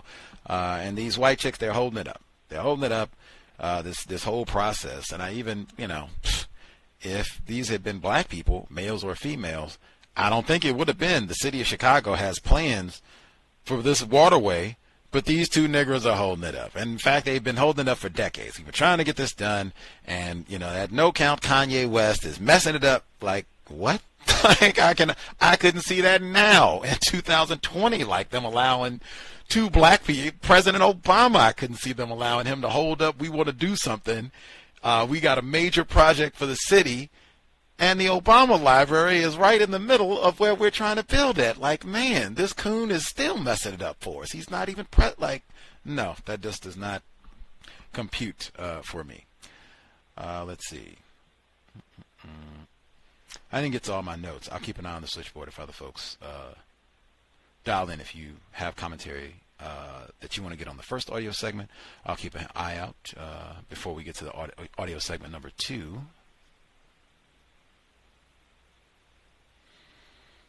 Let's see. She goes on about knowledge. She says this scientific and technological validation of water pollution and its environmental consequences by engineers was a classic example of Foucault's thesis that the execution of power works in tandem with knowledge. Leach's assessment supported Foucault's belief that there was no power relation without the correlative constitution of a field of knowledge, nor any knowledge that does not presuppose and constitute at the same time power relations manifested in the battle to have Bubbly Creek declared non-navigable. In this case, it was the engineering power knowledge that facilitated the power relations needed to destroy the creek and eliminate an environmental nuisance that disproportionately impacted Eastern European immigrants living in the back of the yards. Despite the legal power and science power that the Leaches brought into the power relationship, no doubt their gender impacted the saliency and acceptability of their argument. I guess that could be, but I mean, that for me, that part of it at the conclusion there makes it a little bit weak. You can't on the one hand say that these chicks got blamed for holding this property and holding it up, and people had other ideas about what they wanted to do here, and they just botched up the whole process for decades even. You can't say that and then come back and say, well, because they were women, people didn't listen to them or their argument didn't have the same power. Well, how did they mess this all up? If people had other plans for what they wanted to do and then blamed them and said that they were the ones to hold it up, how was that? That just seems a little bit contradictory. I think that in my opinion, that happens regularly. That is hallmark where people make these contradictory arguments because they consistently, everybody, non-white people, we all do it. It must be a part of the conditioning of the system. We minimize the role and power that white women have in this system. So we'll come back to find these different ways of, well, they aren't listened to, or they don't vote, or something to try to, minimize their role in the system. Those things may be true, that maybe they couldn't vote at this particular point in time, or maybe they don't make quite as much money as a white man. That does not mean they do not influence, exert power in this system, and in my opinion, at minimum, equal. You might be able to find different statistics here and there and blah, blah, blah. At the end of the day, that white man, whatever he makes, has got to go back to the white woman, supporting the white family. Let's see. Other notes before... See, this is 104. She writes, in his 1869 report to the Illinois State Board of Health, Dr. John H. Rauch, sanitary superintendent of the city of Chicago, would state that the amount of sewage generated by slaughterhouses by 1863 had grown so large that it had become equal to or exceeded the amount produced by the human population. As a result, the city's sewage system could not keep up with this production, and in 1863, a remarkable epidemic of erysipelas occurred, which prevailed exclusively in close proximity to the South Branch and to the main river. I'll stop there. Cows Counter-Racist Yoga Retreat, Toronto, border reopen. May 21 through May 24 will be in Washington, D.C., August 5th through the 9th. Plant-based yoga retreat. I don't think you have to worry about the amount of feces generated from growing cauliflower or broccoli or Brussels sprouts. I don't hear any conversations about methane gas and flatulence if we're growing asparagus and tomatoes. I have not heard about that. And having all of this waste having to be dumped into the river from growing peanuts, I have not heard all of that. Plant-based. Better for everybody, better for the environment, better for our bodies, don't have all this pollution, takes up less resources, much better all the way around. Incidentally, I think they hear a lot of that today. North Carolina, they talk about that with the pigs and all that waste, and predictably, it will do so in a manner where the runoff and the waste and the smell and all that will disproportionately impact the black people at the back of the yards. That's the name that they have. Again, the bottoms. That's one of the spots they have in Oakland. The bottoms.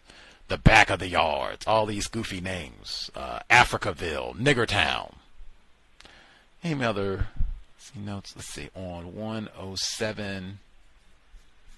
The district was never limited to the city of Chicago, and its inception included territory outside the borders of the city proper, and since 1889, more and more territory has been added until it embraces a considerable portion of Cook County, including parts or all of 61 communities. The formation and implementation of the sanitary district resulted in the development of the sanitary ship canal, whose primary engineering objective was to permanently reverse the flow of the Chicago River so water would have sufficient volume and kinetic energy to treat sewage. This was another one where I thought Urugu.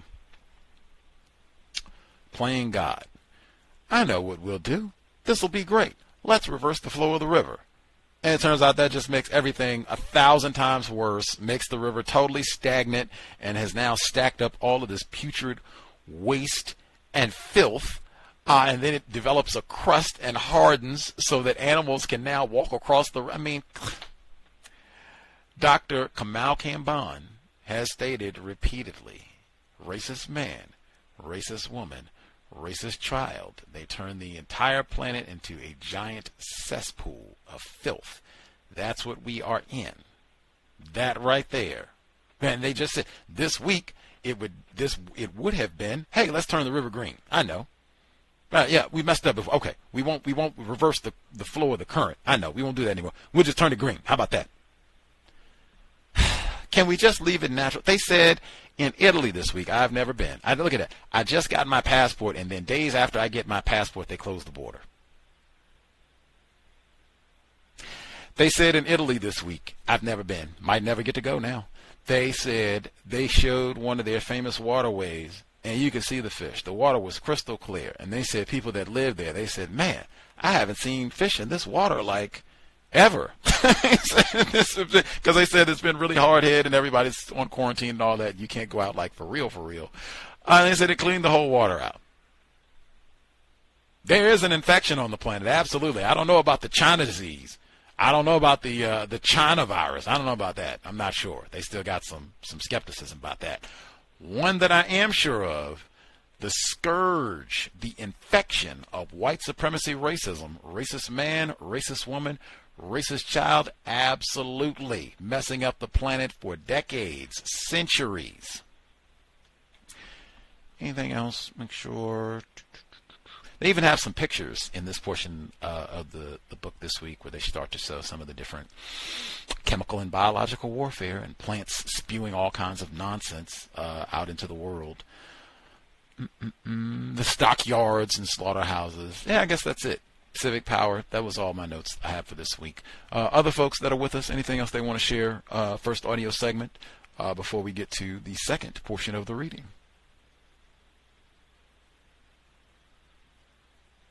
What was interesting was this headline from the Chicago Daily News, the Irish lick Bubbly Creek, now they can go to the zoo. And I guess this was the time when the Irish wasn't considered quote-unquote white at the time. So it goes to show you, how they thought about the Irish, because I'm pretty sure if those were non-white black people, that the headline would have probably been niggers lick Bubbly Creek, now they can be in the zoo. So, but I mean, it's still, degradation to the Irish at the time who were considered non-white. And also, too, in this segment between page 111 and 110, when Dr. Washington was talking about how the Bubbly Creek incident became, how they buried it in regards to not because of environmental reasons, but more economic reasons. And, it's always interesting how white people like to package things in the interest of economics. They always have this thing where, we'll create more jobs. You always hear, President Trump talking about how unemployment in the black community has gone down, yada, yada, yada. But it's always cased in economics. Nothing about environment, nothing about our safety, just economics. And this is what, politicians, especially white politicians, do when they pander to black people to vote for them. I can get you more jobs. I can get you, more money. I can get you $1,000 check, whatever. So this is what they think of us. So, that's kind of an interesting thing that I kind of pointed out. I'll mute my line. Much obliged, Henry in Chicago, doing the heavy lifting, narrating the text. Can I be heard? Thomas in New York, yes, sir. Oh, yeah. Well, one thing to Henry, remember this about the Irish, and to everyone. They went from being discriminated against and treated with bias and prejudice by other white people at one time at the turn of the century, but by the 1960s, they had a president in the White House, So, how long did it take us to get one of those? 400 years almost, So, I mean, they stepped up pretty quick once they got called white. It was that fast for them. Also, at CERN, which is the Hadron Collider, another form of racism, white people over in Switzerland, France, 300 miles long under Switzerland and France. And either way, the scientist there, he says, they asked him after doing an experiment and coming out and telling the press what he did. They said, "Are you trying to play God?" And he said, "I don't play." So that was how he answered that question. That's how I think most of these white people think. Let's turn the waterway around. It's we'll go against the grain of what's natural, and use some type of fluid science. They already started from a floor, and do it, So the other thing, the sewage system. So I was watching the thing about the guy who got in the water, and he goes to the sewage plant, which is right here in Harlem. Only one in Manhattan. In Harlem. You look at them in Brooklyn, all in the black areas. You look at them in Queens, all in the black areas. You look at them in the Bronx, all in the black areas. And then they got a few in Staten Island, which is probably in the middle of nowhere. But either way, all they do to treat this stuff, and I'm thinking Bubbly Creek, is they just put an enzyme, or they take all of the waste, put it together, and then put some enzymes down into it that naturally break it down, some bacterial enzymes, and once it breaks down to a certain consistency, then they're able to flush it into the waterway, mixed with bleach. So something that's simple now, probably not simple, but I'm sure that scientists back then had to know there was some bacteria that could have ate through maybe those years and years of flesh and things they put there, but they tried to do reverse engineering the river and doing things that just made it worse. I mean, my line. Thank you, Justin. Much obliged, Thomas in New York. Weird science indeed for the city of Chicago. And then again, the same thing with that knowledge. A lot of times with knowledge, they get this information. You don't get this information until way, way later. That's one of the other ways that so-called scientific knowledge works. We have this scientific information. We get it. Maybe we share it with you. Maybe we don't. Maybe we share it with you the same time that we get it. Maybe we don't. I think that's came up with the so-called coronavirus, where they've accused some folks of saying, hey, did you know about all this and the shutdowns and everything were going to be coming a month ago, and not say anything about it? Like, sometimes we get scientific knowledge and we share immediately. Sometimes we get scientific knowledge and we wait a month or a year or 30 years. Just depends. Anything else folks wanted to make sure they get in?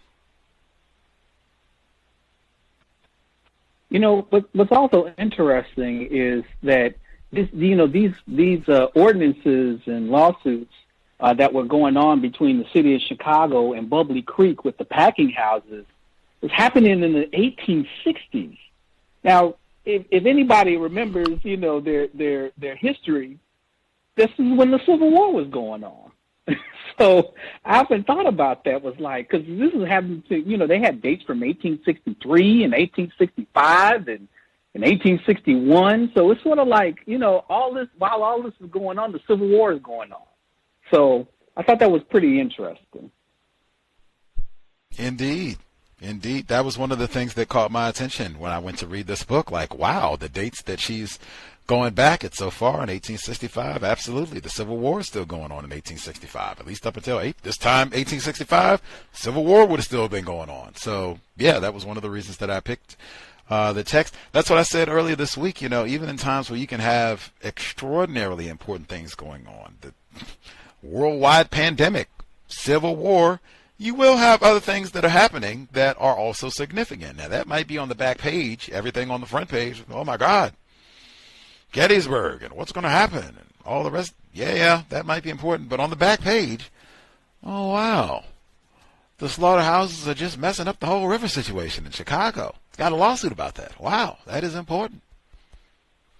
Try to pay attention to that. And I mean, hey, if you live in Chicago, that is way important. Like, we might have to spend 10 minutes on the Civil War, but we're going to spend a good 15 minutes talking about this water thing. I mean, man, it smells so bad I can't even read about what happened, Battle of Gettysburg or any of the rest of it. It smells so bad out here. Slaughterhouses, again, plant-based yoga retreat. Eat more veggies. Posted my buffalo chicken pizza online today. Posted the amazing pictures of it. You can eat well and not have to eat all the meat, ruin and be cruel to the animals, and then be cruel to the environment. You do not have to live that way. We can do way better and still eat delicious in 2020. Anything else folks need to get in?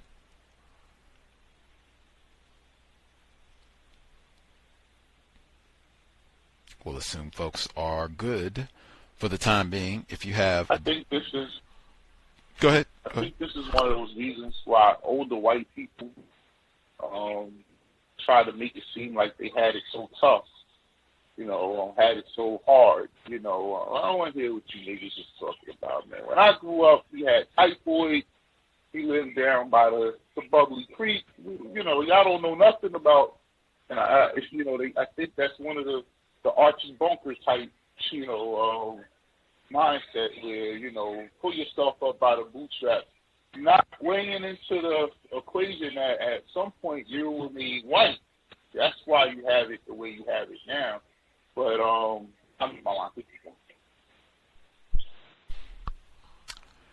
very, very common. Absolutely. All the deaths and what have you that they had in Chicago over all of this. Absolutely. You don't know how good you all have it now. They could just go around and spray lead willy-nilly and bring all the cows and have them drop a load in your front yard, and there's nothing you could do about it. Just had to live through it as best we can. Like, you don't know how good you got it right now. Absolutely. I feel like I hear and see a lot of that type of attitude from folks on a regular basis. Should be striving to do way better. We can do way better than what we have now. None of this is anything to brag about. Not what we have in 2020, probably not what we have in 2021. It could and should be way, way better. That's it. We'll go ahead and get to the second audio segment, Packing Them In, Dr. Sylvia Hood Washington. So we're picking up the subsection is Civic Power and Knowledge. If you didn't get to share, you had something else, make a note, and we'll have ample time once this part concludes. Context of White Supremacy, audio segment number 2. Civic Power and Knowledge. As alluded to by the Leach women, the drive to fill in Bubbly Creek as a critical path to extend Pershing Road was supported and promoted by many individuals, politicians, and business interests who claimed that they were representing civic interests. A consortium of those active in the demise of the creek included the Central Manufacturing District Association, CMD, the Chicago Plan Commission, the Pershing Street Association, the 39th Street Association, the City of Chicago Mayor and Council, United States Congressmen, Illinois State Representatives, Chicago Metropolitan Sanitary District Engineers, City Engineers, and Packingtown Aldermen. All of these entities would provide crucial testimony in the U.S. Congress subcommittee hearings on October 6 and 7, 1922, that would lead to Bubbly Creek being declared non-navigable water. Although immigrants had complained for years about the environmental state posed by Bubbly Creek, less than 10% of the 32 witnesses who gave testimony at the Chicago River hearings were born outside of the United States, and only one of the witnesses was a woman, Olive Leach.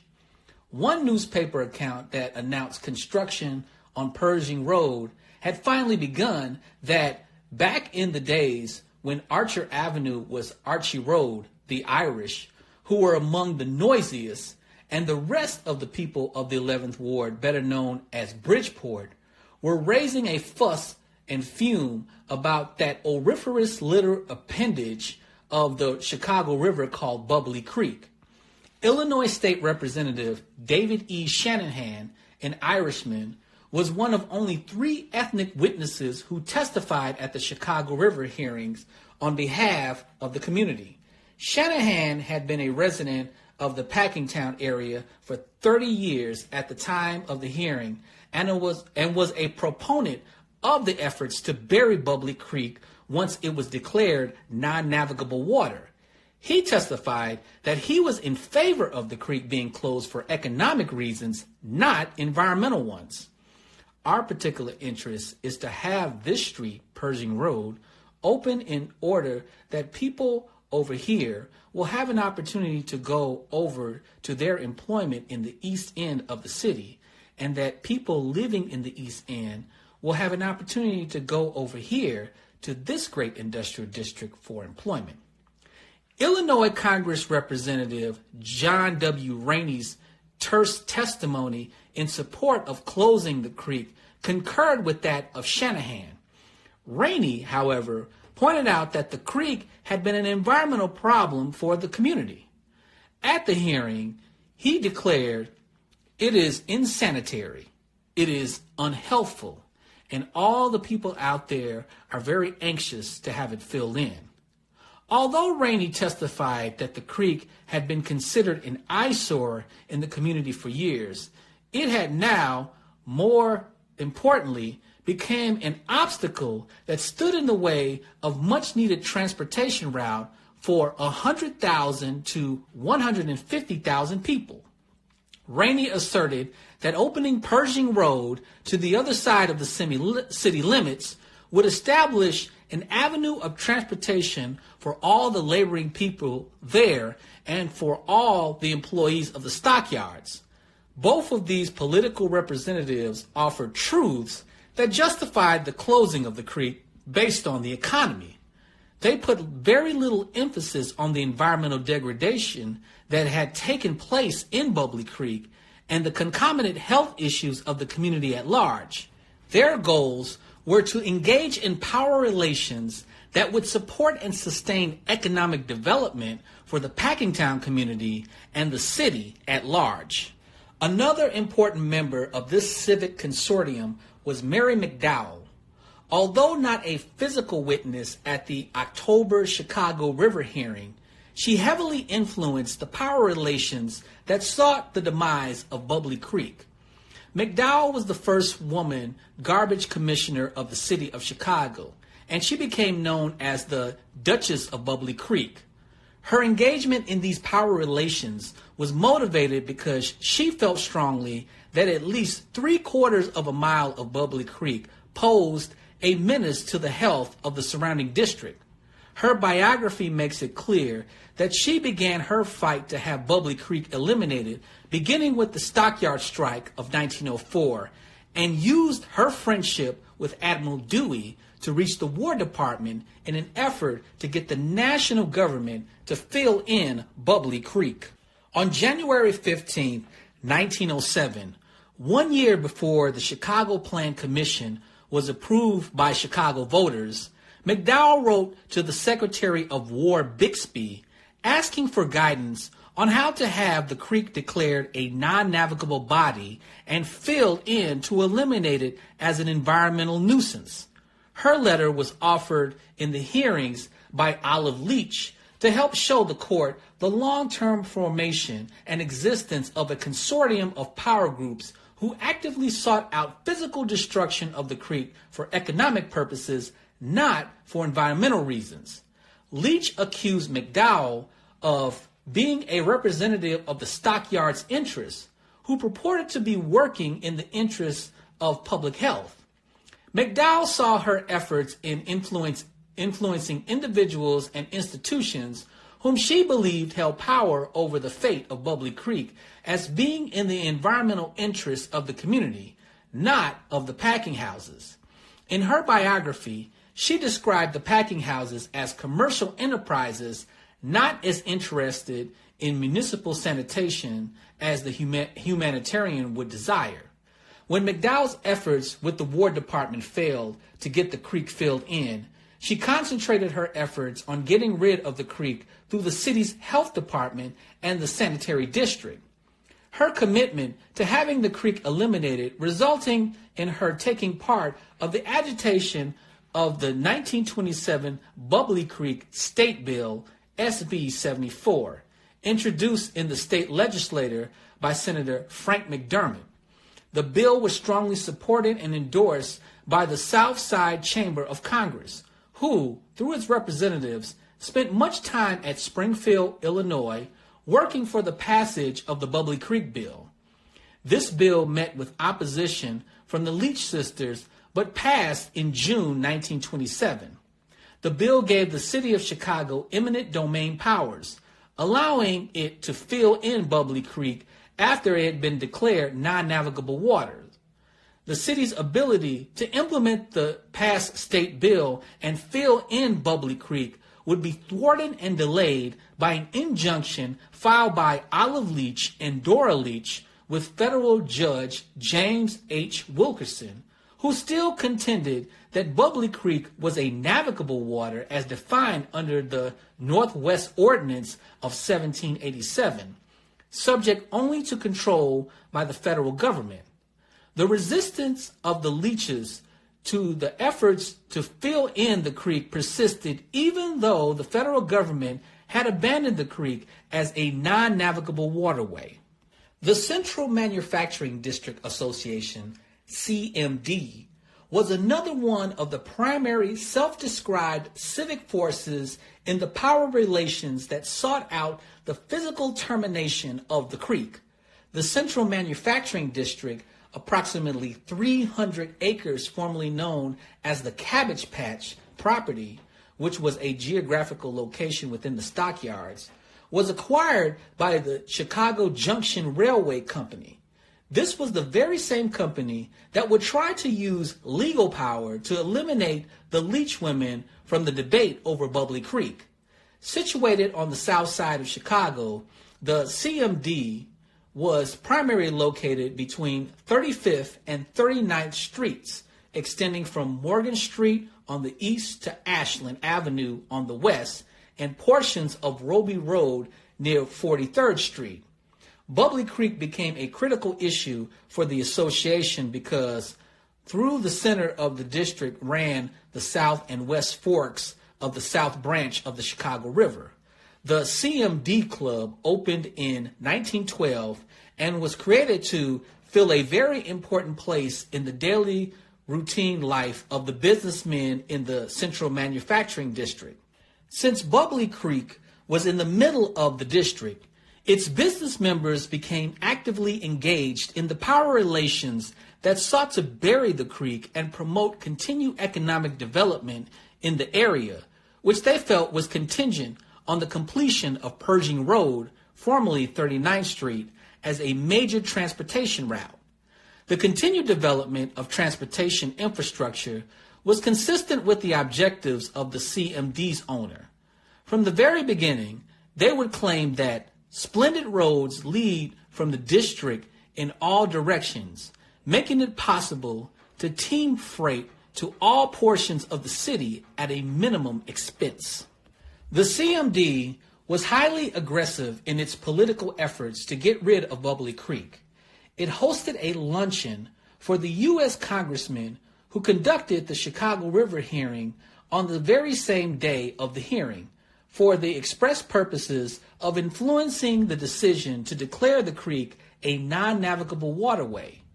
In its own magazine, CMD stated that it hosted the luncheon for several federal congressmen and local and regional politicians at the Central Manufacturing District Club to discuss the matter of the people versus the open sewer.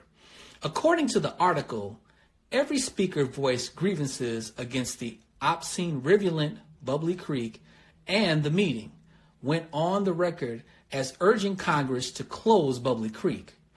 The sentiments of the CMD members can be summarized by the comments of County Treasurer P.J. Carr, who said that the river hadn't been worth anything to anybody for 10 years and that it should be closed to make way for a needed improvement, Pershing Road, and that he knew the creek when it was crystal pure and estimated that now 100,000 workers talk about the odor every day to the disgrace of Chicago.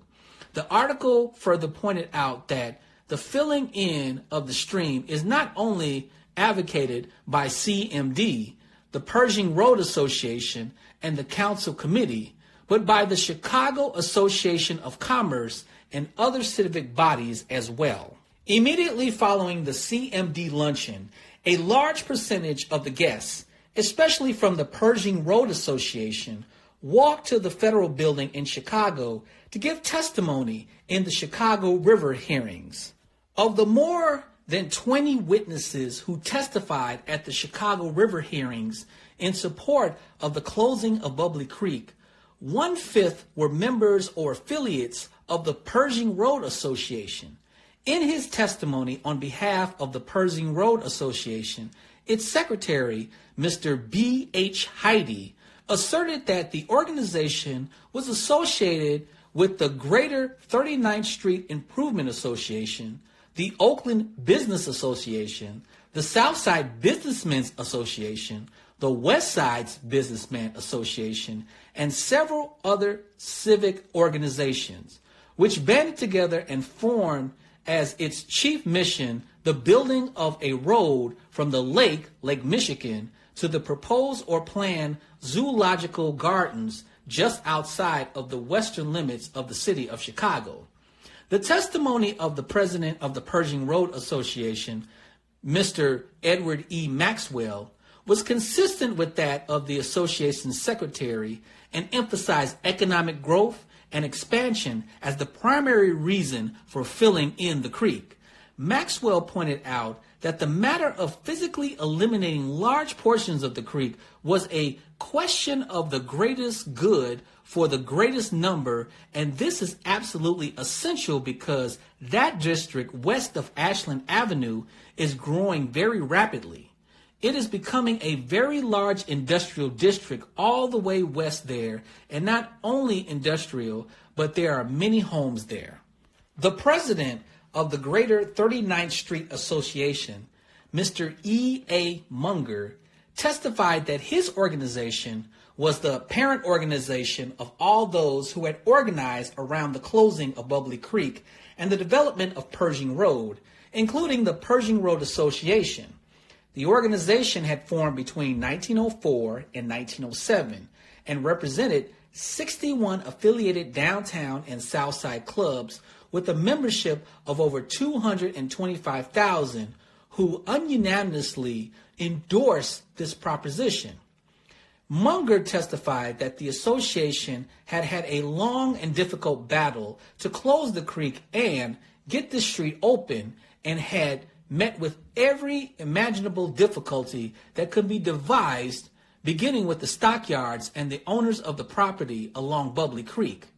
Munger's testimony also demonstrated his desire to utilize the power of the civic and business community in deciding the fate of the river, as well as elucidating the historical force of this particular issue in power relations in Chicago. His statement during his testimony made it very clear that his organization's position was held and supported by a large number of citizens who also exercised a considerable amount of political power and influence in Chicago.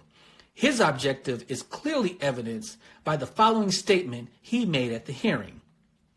I want to say further, Mr. Chairman, that there is not now any man in office on the south side of Chicago who was not elected on a platform resolving to close Bubbly Creek and open 39th Street.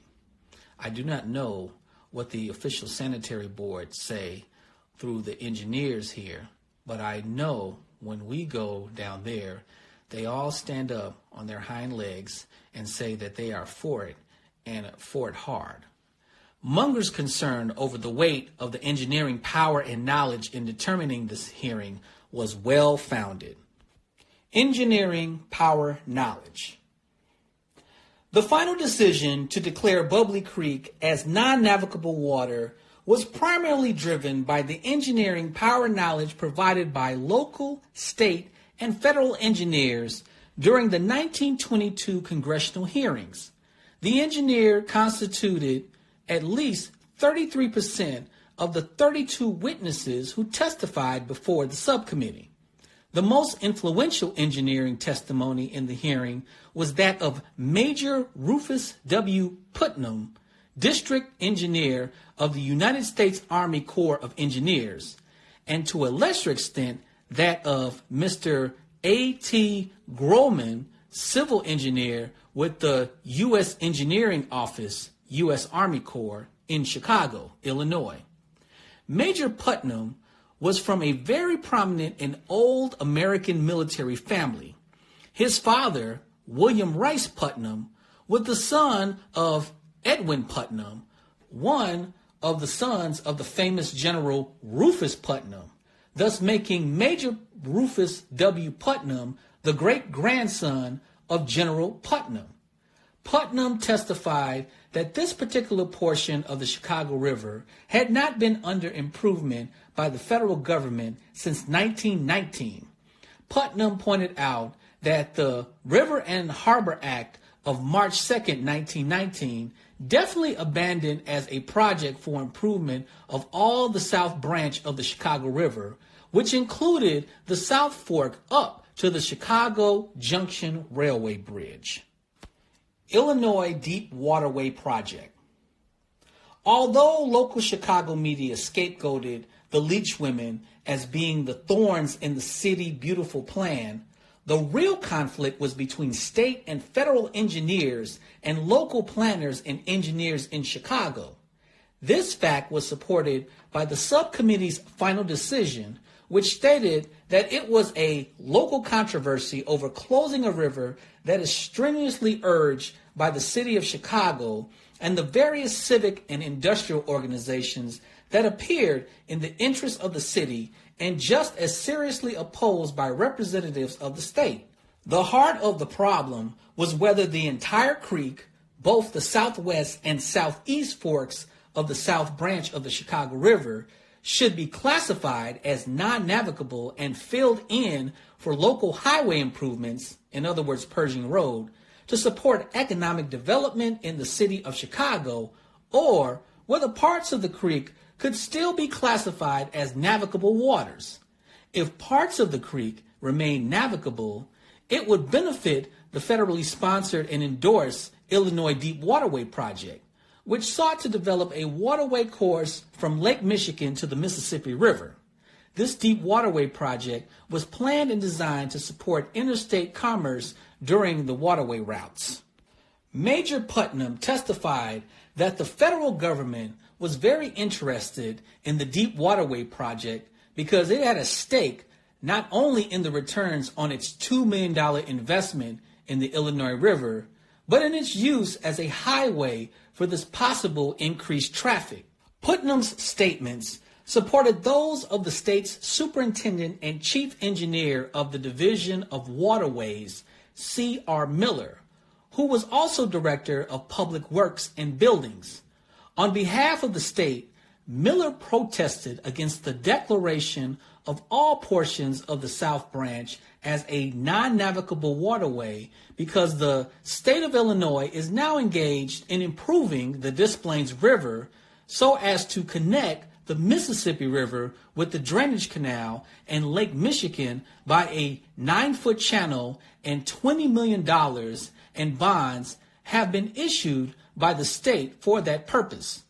The state engineers made it very clear during the hearings that it was very probable that all available navigable portions of the Chicago River will be required to handle the commerce which we are advised will navigate through these waters. The real fight was between Illinois Waterways and Chicago Highways. Although both interests, city and state, would be served in the long term, the city planners successfully predicted during the hearing that the age of automobile transportation and railway transportation would soon eclipse that of waterway transportation. The power relations in Chicago at this time demanded the interest and involvement of prominent businesses, political and governmental leaders, and institutions, in addition to the civic protests of Packingtown residents, to bring some type of satisfactory closure to the environmental nightmare posed by Bubbly Creek. Industrial activities, especially by the Packers, produced Bubbly Creek, and it was long recognized by everyone in Chicago that industrial leadership, together with governmental leadership, was critical in resolving this particular environmental nuisance in the back of the yards. The decision of the Congressional Subcommittee echoed that belief when they rejected the proponents' first of two arguments for declaring the creek a non-navigable body. The first argument was based on Bubbly Creek being foul, insanitary, and a nuisance to the health of the people in that part of the city. The committee agreed that although the creek had been extremely polluted, the level of pollution had occurred because authorities of the city of Chicago could have prevented it and still could prevent it if they choose to do so. Congress decided to declare Bubbly Creek a non-navigable water only because of the transportation infrastructures needed to support the economic development that the industrial and civic interests had convincingly testified was occurring in the area, and specifically in the Central Manufacturing District. Congress made it also very clear in its decision that it was impressed with the great importance of the Deep Waterway Project promoted by the state of Illinois, and it would not recommend the enactment of any legislation that would hinder or embarrass the state of Illinois in the completion of the project. In the end, the Congressional Subcommittee decided that the federal government would relinquish its control over Bubbly Creek to the state of Illinois as a navigable waterway based on the testimony of engineers from the federal and state governments. Its decision was also based on its legal power provided by a precedent that established that it was within the power of Congress to abandon a navigable waterway if it does not think it is wise to extend public funds to improve it. Congress did not merely abandon its right to the state, but urged in the passing of the Senate Bill SB 3177 that the power relations in the state settle the fate of the creek. Congress would declare that it had abandoned control to the end that the city of Chicago and the state of Illinois made themselves freely settle all questions involved. State and municipal political power knowledge. The city of Chicago, the state of Illinois, and the federal government eventually resolved the conflict between Bubbly Creek and the Deep Waterway Project once the federal government had abandoned its authority over the creek as navigable water in 1923. It would take another 14 years of power relations between primarily the municipal and state governments to have Bubbly Creek filled in and Pershing Road completed by 1937. During the 1920s and 1930s, the state of Illinois experienced a decline in waterway traffic. Traffic on the Illinois River in the 1920s totaled only 100,000 to 200,000 annually.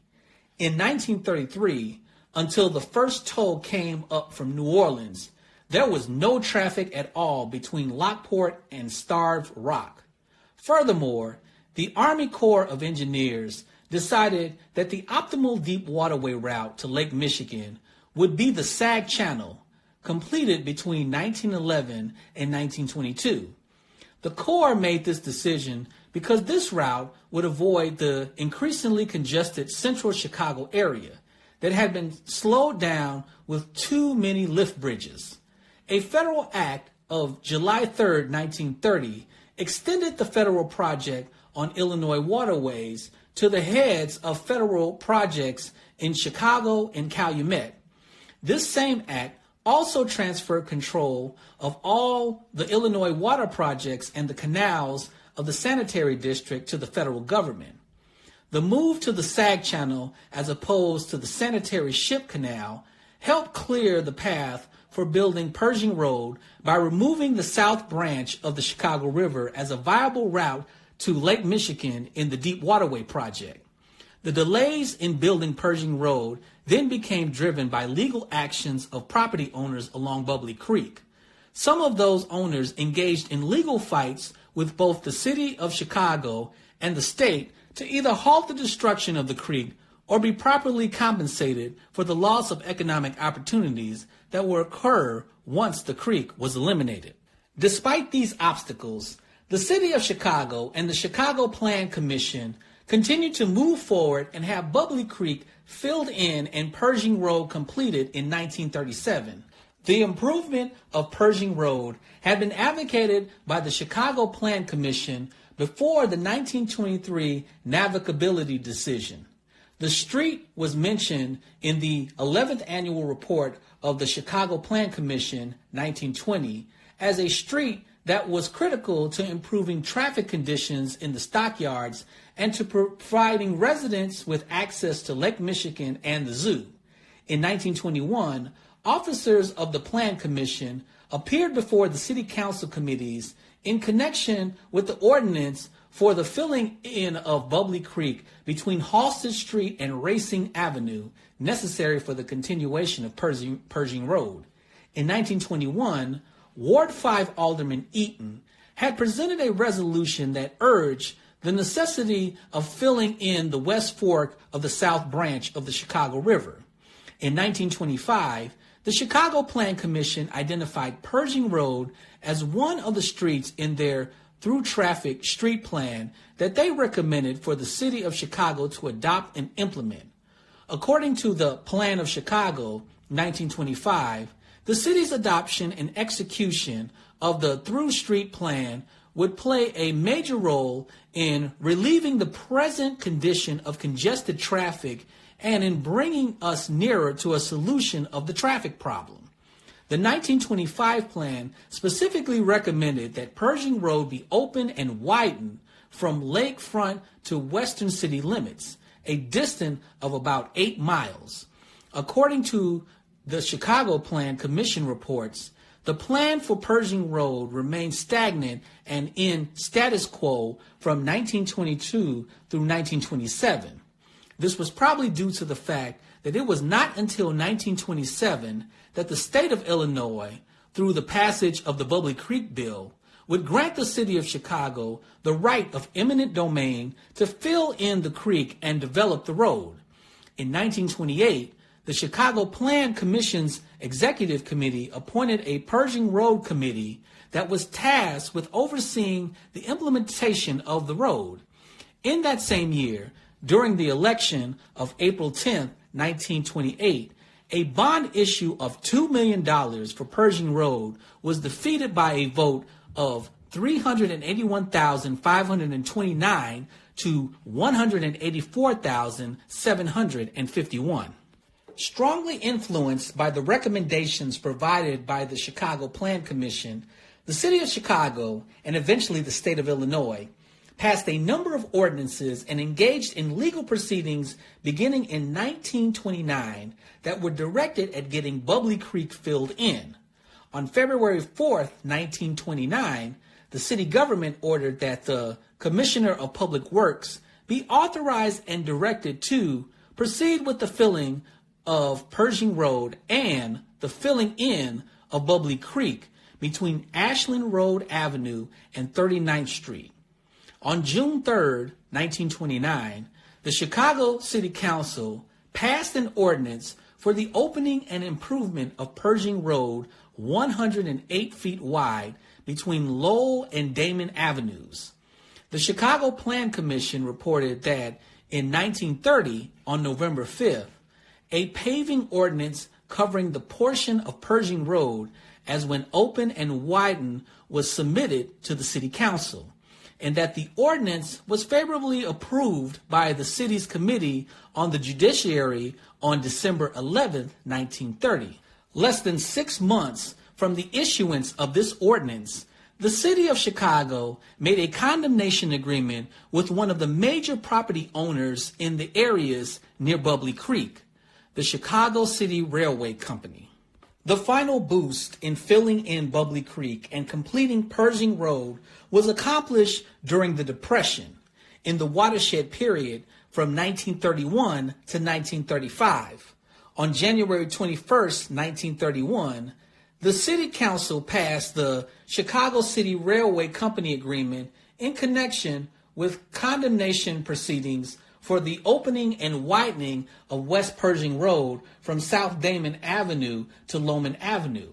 This agreement was based upon a petition that the city had filed with the Superior Court of Cook County, Illinois, and sought to condemn certain property for the opening of widening of Pershing Road and for a levy to pay for the costs. The agreement resolved the dispute between the two parties and resulted in the Chicago Railway withdrawing its petition against the condemnation action of the city. On March 25, 1931, the condemnation suit ended and special assessments began to be collected. Prior to the end of the lawsuit, the city had passed a paving ordinance for a widened Pershing Road on January 10, 1931. In 1934, the Chicago City Council passed an arterial ordinance recommending that the state include Pershing Road as one of its main arterial thoroughfares that could be improved with motor fuel tax funds. This recommendation was approved by the State of Illinois Department of Public Works and Business Division Highway on August 31, 1934. On November 21, 1934, the city of Chicago was informed by the Commissioner of Public Works that an ordinance had been passed granting permission to the state of Illinois to improve West Pershing Road from South Ashland Avenue to South Halsted Street as a state highway. One of the final obstacles to the filling in of Bubbly Creek was removed on May 22, 1935, when Ward 11 Alderman Hugh B. Connolly introduced an easement ordinance. Connolly's proposed ordinance was consistent with his motto, maintenance of all necessary services at the lowest possible cost.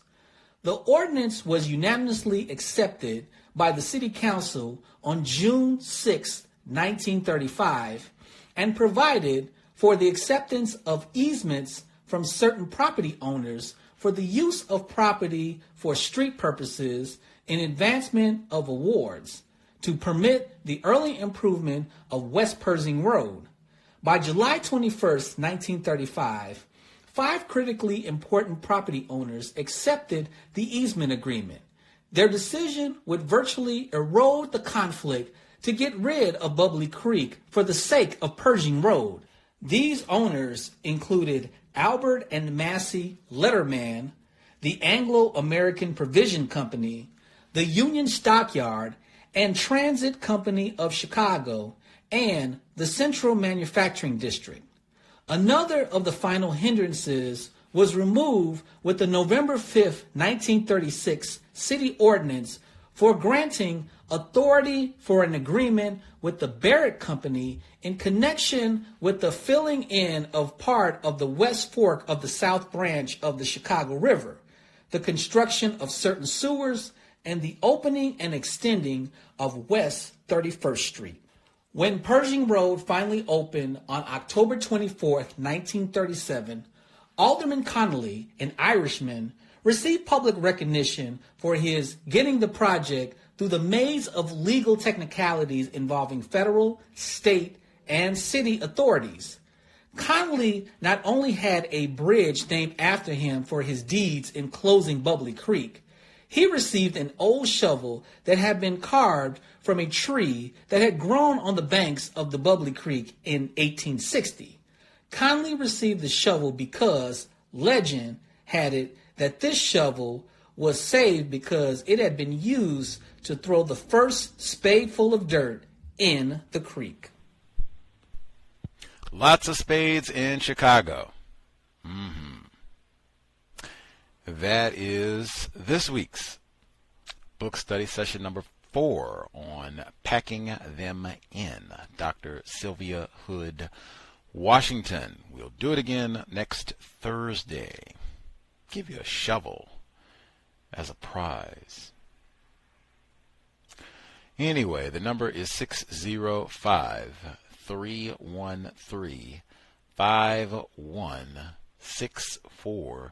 The code 564943 pound. Press star 61 if you would like to participate. Unless I'm misinformed, white people spent a lot of time squabbling and bickering about this filthy, I was going to say body of water, but that doesn't even seem like an accurate descriptor. They said it would, crust over. Animals could walk over it. Arguing about this, trough, Bubbly Creek. And people are dying, that they said, and having health problems and all that. And they're sitting around squabbling and arguing and figure it out. You got to go have this meeting. Like, wow. Man, we talked a lot this week about taking things seriously and getting things done in the interest of public health. Like, man, I am sure some children died and all that. Like, man, system of racism. The number is 605-313-5164. The code 564943 #. Press star 61 if you would like to participate. Number again, 605-313-5164. The code 564943 #. Press star 61 if you would like to participate. Folks who dialed in should be with us. Thomas in New York, our gracious narrator, Henry in Chicago. I'll look for other folks on the line. If you are with us on the line and you have not shared at all, you think you have a comment, question, you want to get in on packing them in before we wrap up for this week, please do not wait until the last few seconds. Go ahead and get your hand up right now. We'll make sure that we get you in before we get off the air. Just make sure you're not one of those who is a straggler hanging on to the very end and then deciding, yes, I do think I have a question or 8 that I would like to contribute. Folks that have a hand up, line should be open. Proceed. So Gus, can you hear me? Thomas in New York, yes sir. Yes. I'm doing so much reading this week about Bubbly Creek, I had to look it up. And man, they had a guy actually standing on all of the meat. I mean, it was actually ground to the surface of the ground, and you could actually walk out like a dot. But said the area has been increasingly occupied by residential development such as Bridgeport Village, a program to oxygenate the creek by continuous injection compressed air into the water has met with limited success. The creek's odor, however, has been much reduced. Some fish and vegetation has returned in recent decades. The area has been increasingly occupied by residential development. I already read that part, I'm sorry. As of 2007, the city of Chicago and the Army Corps of Engineers were considering a $2.65 million feasible study to look into the restoration options, which will have implications on the Chicago River system due to the unusual challenges of Bubbly Creek. So we're already in 2007. Problem still not solved. In 2015, the project was stalled due to contamination discovered in the creek sediment, and now they're saying in 2023, the possible restoration work begins with the Army Corps engineer by adding sludge sand to cap the creek with gravel. So we're talking 2023. So this problem still isn't solved. It's still going on. It's like we're reading the book and I'm thinking, I don't think Bubbly Creek. Nah, still a problem. Unbelievable. And also, I didn't realize how important Chicago was back in this era. In fact, they produce more meat than the rest of the country. Their stockyards. So most of the meat that was slaughtered, I guess somehow it ended up in Chicago to be slaughtered, and from Chicago it was put in refrigerated trains and sent around the rest of the country, which was something I had no idea of. So very interesting. Bubbly Creek.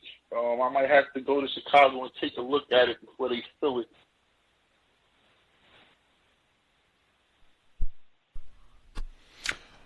Much obliged, Thomas in New York. I was looking. It still bubbles. I was not thinking that as we were reading, because, they're talking about stuff from like 200 years ago, like narrator Henry in Chicago said previously. But, I was not thinking like, oh, wow, we could go once the quarantine lifts, we could go to the Windy City right now and see all the bubbles. Be like, wow, is that Corona? Is that the Wuhan? Nope, been doing that for 200 years. That's just environmental racism. Yeah, right now, still bubbling, still a problem. That is such an embarrassment to say that we're the biggest country. They talk about Chicago, one of the greatest cities in the world. And yes, let's go hang out at Bubbly Creek. Oh, watch your toes, watch your toes, watch your toes. Let's see. And they are committing millions that they're talking about, committing to restoring Bubbly Creek. And let's get it right.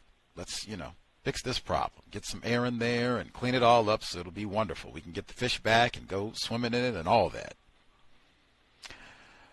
Compensation, restoration, with everything but black people.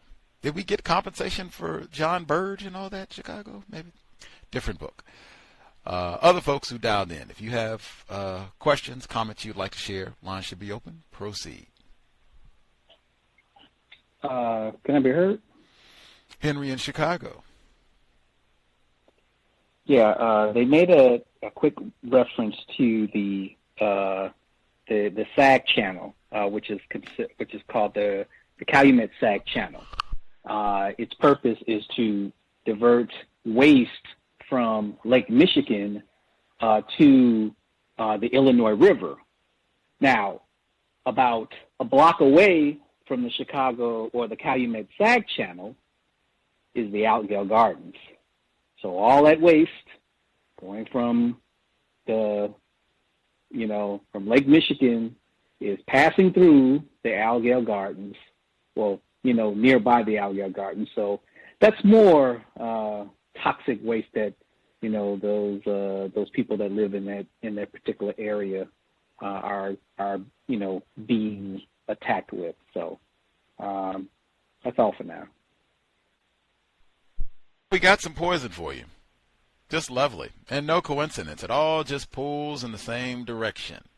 We send the nigras and the trash all in the same direction. So it all just nice confluence all at the reservoir there.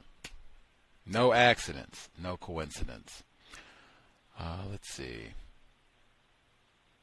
Yeah, I felt like in this last chapter that we got to the end of chapter 4. That's where we ended at.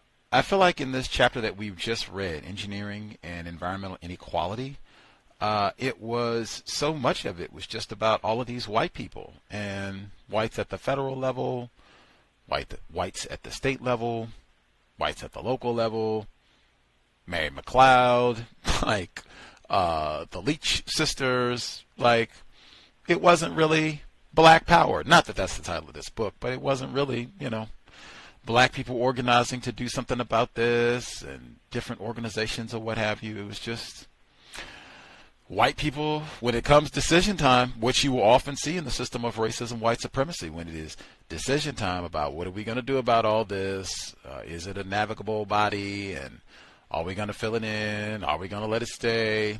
That is not really, up to black people. We are not into. That's what I said before. When you talk about leaders, when we got to this section, leaders are the one when it's time to make a decision. All right, everybody has an opinion about what to do with Bubbly Creek.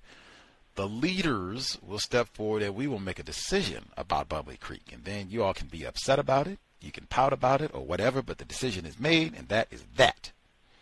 That is a leader. W.E.B. Du Bois was not a leader as it relates to Bubbly Creek. Neither was Booker T. Washington or Jesse Jackson or any other black person. She mentioned Dr. Martin Luther King. None of these folks are leaders as it relates to black people in Chicago and any of their problems. Black people anywhere else in the world and their problems. It's white people. And that absence. Unless I missed it, I thought I was right here paying attention as we rolled through. They were talking to chairmen and different folks about what was going to happen with this bill and different commissions, but it wasn't really too much, black people sitting down at the table. This is what's going to be done, ladies and gentlemen. Doesn't matter who, what you think or what you don't like, and this way you can vote for somebody else next year, but this is what's going to happen right now. Bam. That's not what we got in chapter 4. The Central Manufacturing District Association, CMD, I don't think that's filled up with black people. She's going on talking about the Duchess of Bubbly Creek. That is not a black person. That is Mary McDowell, the Duchess of Bubbly Creek. That's what I mean. That's a leader. That I can get things done. that last permanently. Not a suggestion, not an opinion. This is me out here just flapping my gums out on a soapbox on a cold Chicago morning. No, I know an alderman or three, or I am an alderman, or I got a governor, who can get some things done permanently. And this, will resolve our problem. We don't have to talk about this every other week. Let's see. Scrolling back through. Again, other folks who dialed in, do not wait until the last moment. And it was correctly titled Civic Power. It's the same thing when she's been talking about the body politique. We've been saying, Thomas pointed that out acutely, that seems like she's talking about white people when she uses that term in the text, body politique. In this portion, when she's been talking about power, civic power, the people who have the power, 1865, 1935, 2020, still classified as white. Unfortunately, we are working to solve that problem, but recognizing that, just being truthful about that when we go to any of these different situations. What's going to happen with Bubbly Creek? White people will decide. What's going to happen with the quarantine? White people will decide. That's what white supremacy racism means. Got to be truthful about that.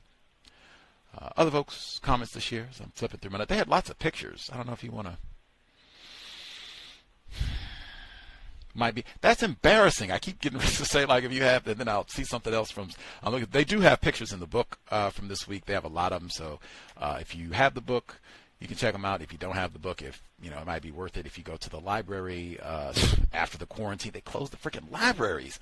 If you go to the quarantine, or the people that do have the book, flip through, you can see some of the devastation of Bubbly Creek. But that's embarrassing. They have photographs of Bubbly Creek from 1905 and 2018 of it bubbling and being rife with filth. How in the hell? Like, in 100 years, like they put a man on the moon and all these other things have happened. You got a computer the size of your fingernail, and Bubbly Creek is still filthy and bubbling. Dedication. Global cesspool. That is what Dr. Campbell said. They got lots of these pictures of the filth of Chicago. If you want to check it out in the book this week, it is fascinating to see. And then you can go look online, like I said, like Thomas in New York did, and see the updated, like in color, bright HD versions of the Chicago filth at Bubbly Creek. Not that they got this other places. We're just focused on this one location. Now, other folks who dialed in. The number again, 605-313-5164. The code 564943 pound. Press star 61. Any comments, questions to share?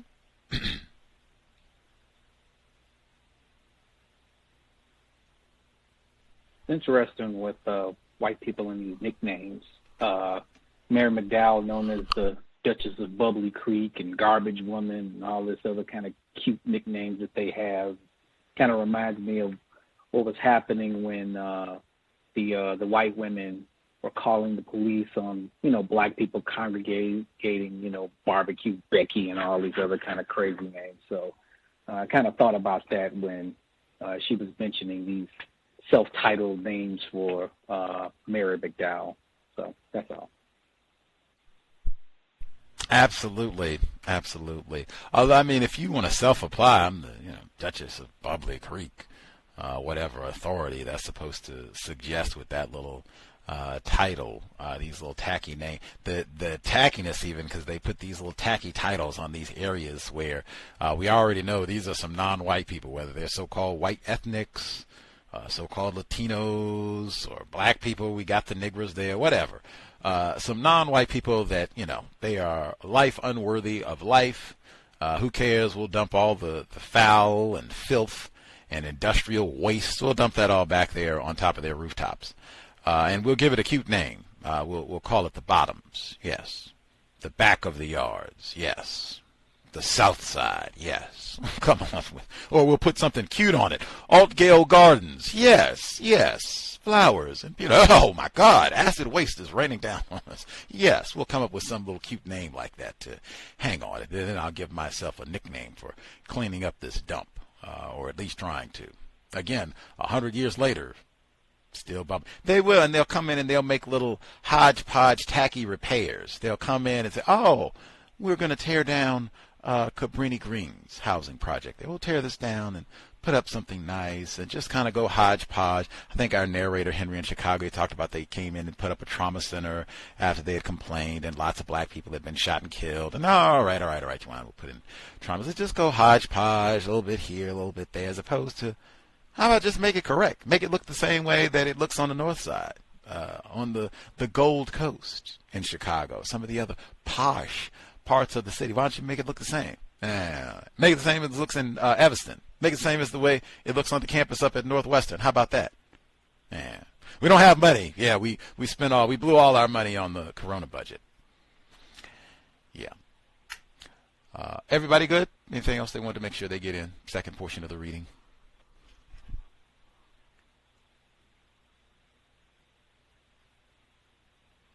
Virus notwithstanding, we'll be here tomorrow for workplace racism. That should be a fascinating exchange. Like, now to have a full week of, now how has this impacted your workplace? Had some C.O.W.S listeners, they wrote in and said that people on the job started coughing and they were ready to leave. And some other wild things. The handshake has been done away with. Wild times on the plantation, but that'll be 8 p.m. Eastern, 5 p.m. Pacific tomorrow.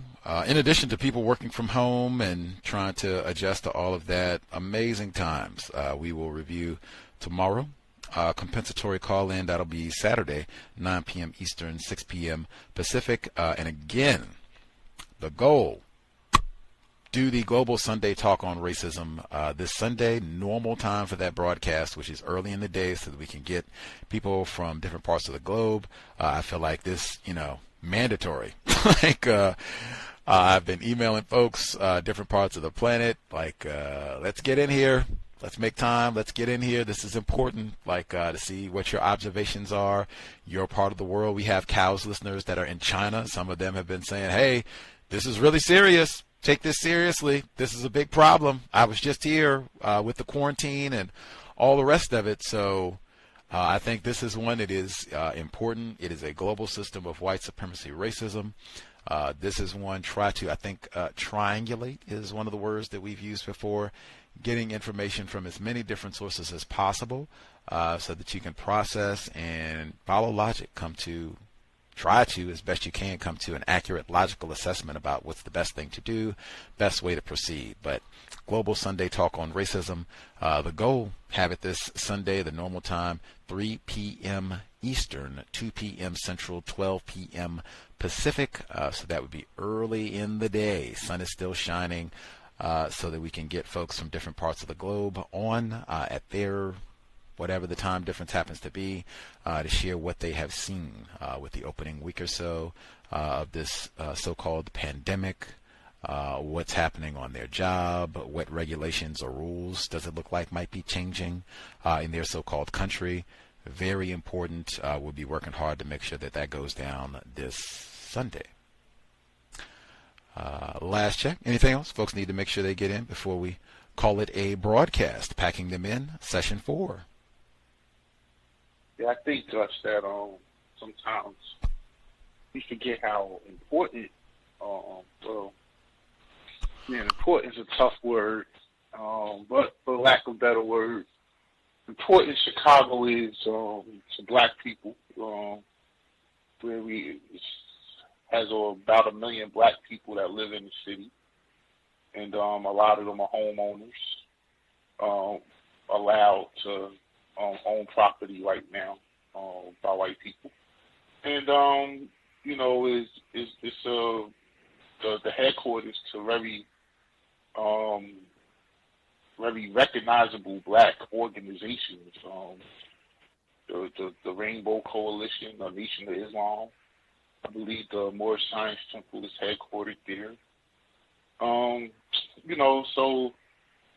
It's a shame, that these white people destroyed these parts of the city, which wasn't theirs in the first place. And then after destroying them, they were accepted as white and moved on, and who replaced them in these areas that were contaminated but the black people. South Side Chicago, I believe that's where the black people live. So, just, I think ongoing process of white supremacy in all the major cities, this is what you saw was, Chicago, if that's what was going on in Chicago, of course, this situation was unique because of the stockyards, but you had the same waste going on in other St. Louis and Memphis and Atlanta and, all these other cities, they were built on waste. They had to have to build somehow. And I would guarantee you that all the places where they destroyed before they decided to enforce laws to make things better, those are the areas that the black people ended up residing in when it was all said and done. And I'm also firmly believe that as soon as those areas become environmentally friendly again, those black people will be removed. And I'm Mama, thank you, Gus. And I'll be there Saturday, Sunday. I can't wait.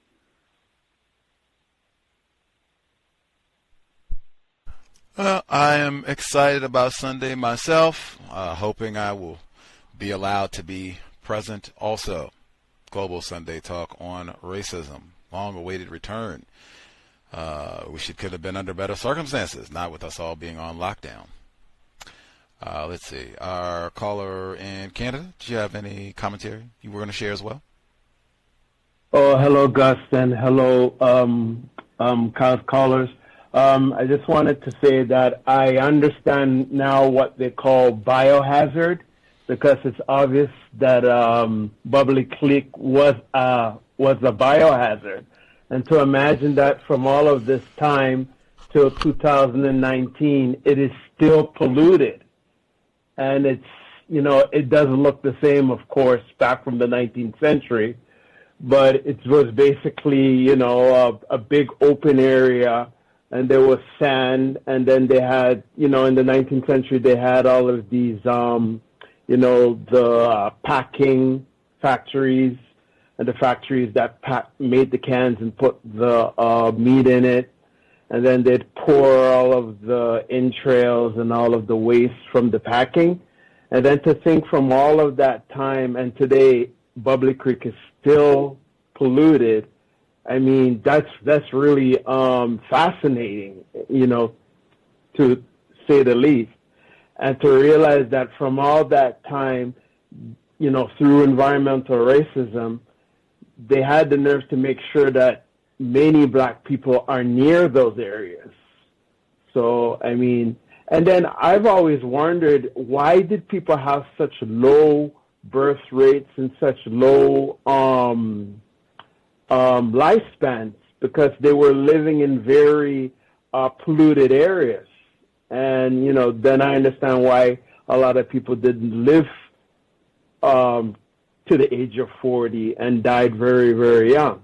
So I guess because of the pollution. And then there was something else that I wanted to say. I think that's it. Thank you. Much obliged, our caller in Canada. We started today the audio segment from the CBC, Community of Widows. Pollution, killing off black males. It was poisoning all of the black people in that area. Just perhaps it was some sort of ethno-specific chemical and biological warfare, but Community of Widows. Again, the tacky names they get applied to these towns, but there you go. Global system of white supremacy racism from Chicago to Canada.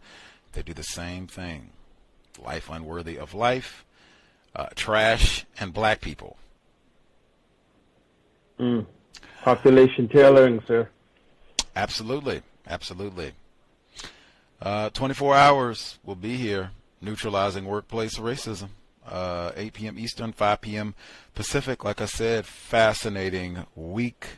You should not have spectators. You should be self-distancing and on quarantine. So you should definitely be able to dial in tomorrow. And wow, this was our workplace. We should have some changes to policy and procedure, changes to paid sick leave, all kinds of things. Sanitation policy, crude jokes about the Kung flu. Oh my, I cannot wait. Workplace racism, 8 p.m. Eastern, 5 p.m. Pacific. You can drop an email if you cannot participate live, untiljustice@gmail.com. untiljustice@gmail.com. Anywho, much obliged for the folks who tuned in live and or listened to the archives. Hope it was worthy of your time and energy. We'll be back for packing them in next week. With that, Creator, we ask that you, forgot, most important, sobriety would be best under conditions of white supremacy. Absolutely, super important. That is part of the environmental racism. Dump all kinds of chemicals and what have you. Tell, this is I told you they had closed down everything. I was walking through the middle of downtown Seattle. They had closed everything on the street. The only two establishments that were open, the police department and the liquor store. Sobriety would be best. In addition to being sober, let's be buckled every time we are in a vehicle, driver or passenger. If you're driving, you are buckled, sober, and you are not on the cell phone. I am not sure. It would seem enforcement officials around the world should have better things to do than ticket and worry about if somebody is texting and driving, but we are still in a system of white supremacy racism. So I still think if I'm a black person in a vehicle, even if I have a mask on, I do not think enforcement officials are going to be lenient or have any sort of discretion with me. Sober, buckled, not on the cell phone if you're driving. With that, Creator, we ask that you help us remain patient with other black people, victims of white supremacy. We ask that you help us remain patient with ourselves. Remind us to demonstrate the highest levels of black self-respect at all times, in all places, each and every time we are in contact with another black person. It has been time. Replace white supremacy with justice immediately. C.O.W.S signing out. Thanks all for tuning in. You can check in on other victims of racism. Make sure they have water, toilet paper if you have a roll to spare. Check in. Assist other non-white people during these confusing times. C.O.W.S signing out. Thanks all for tuning in.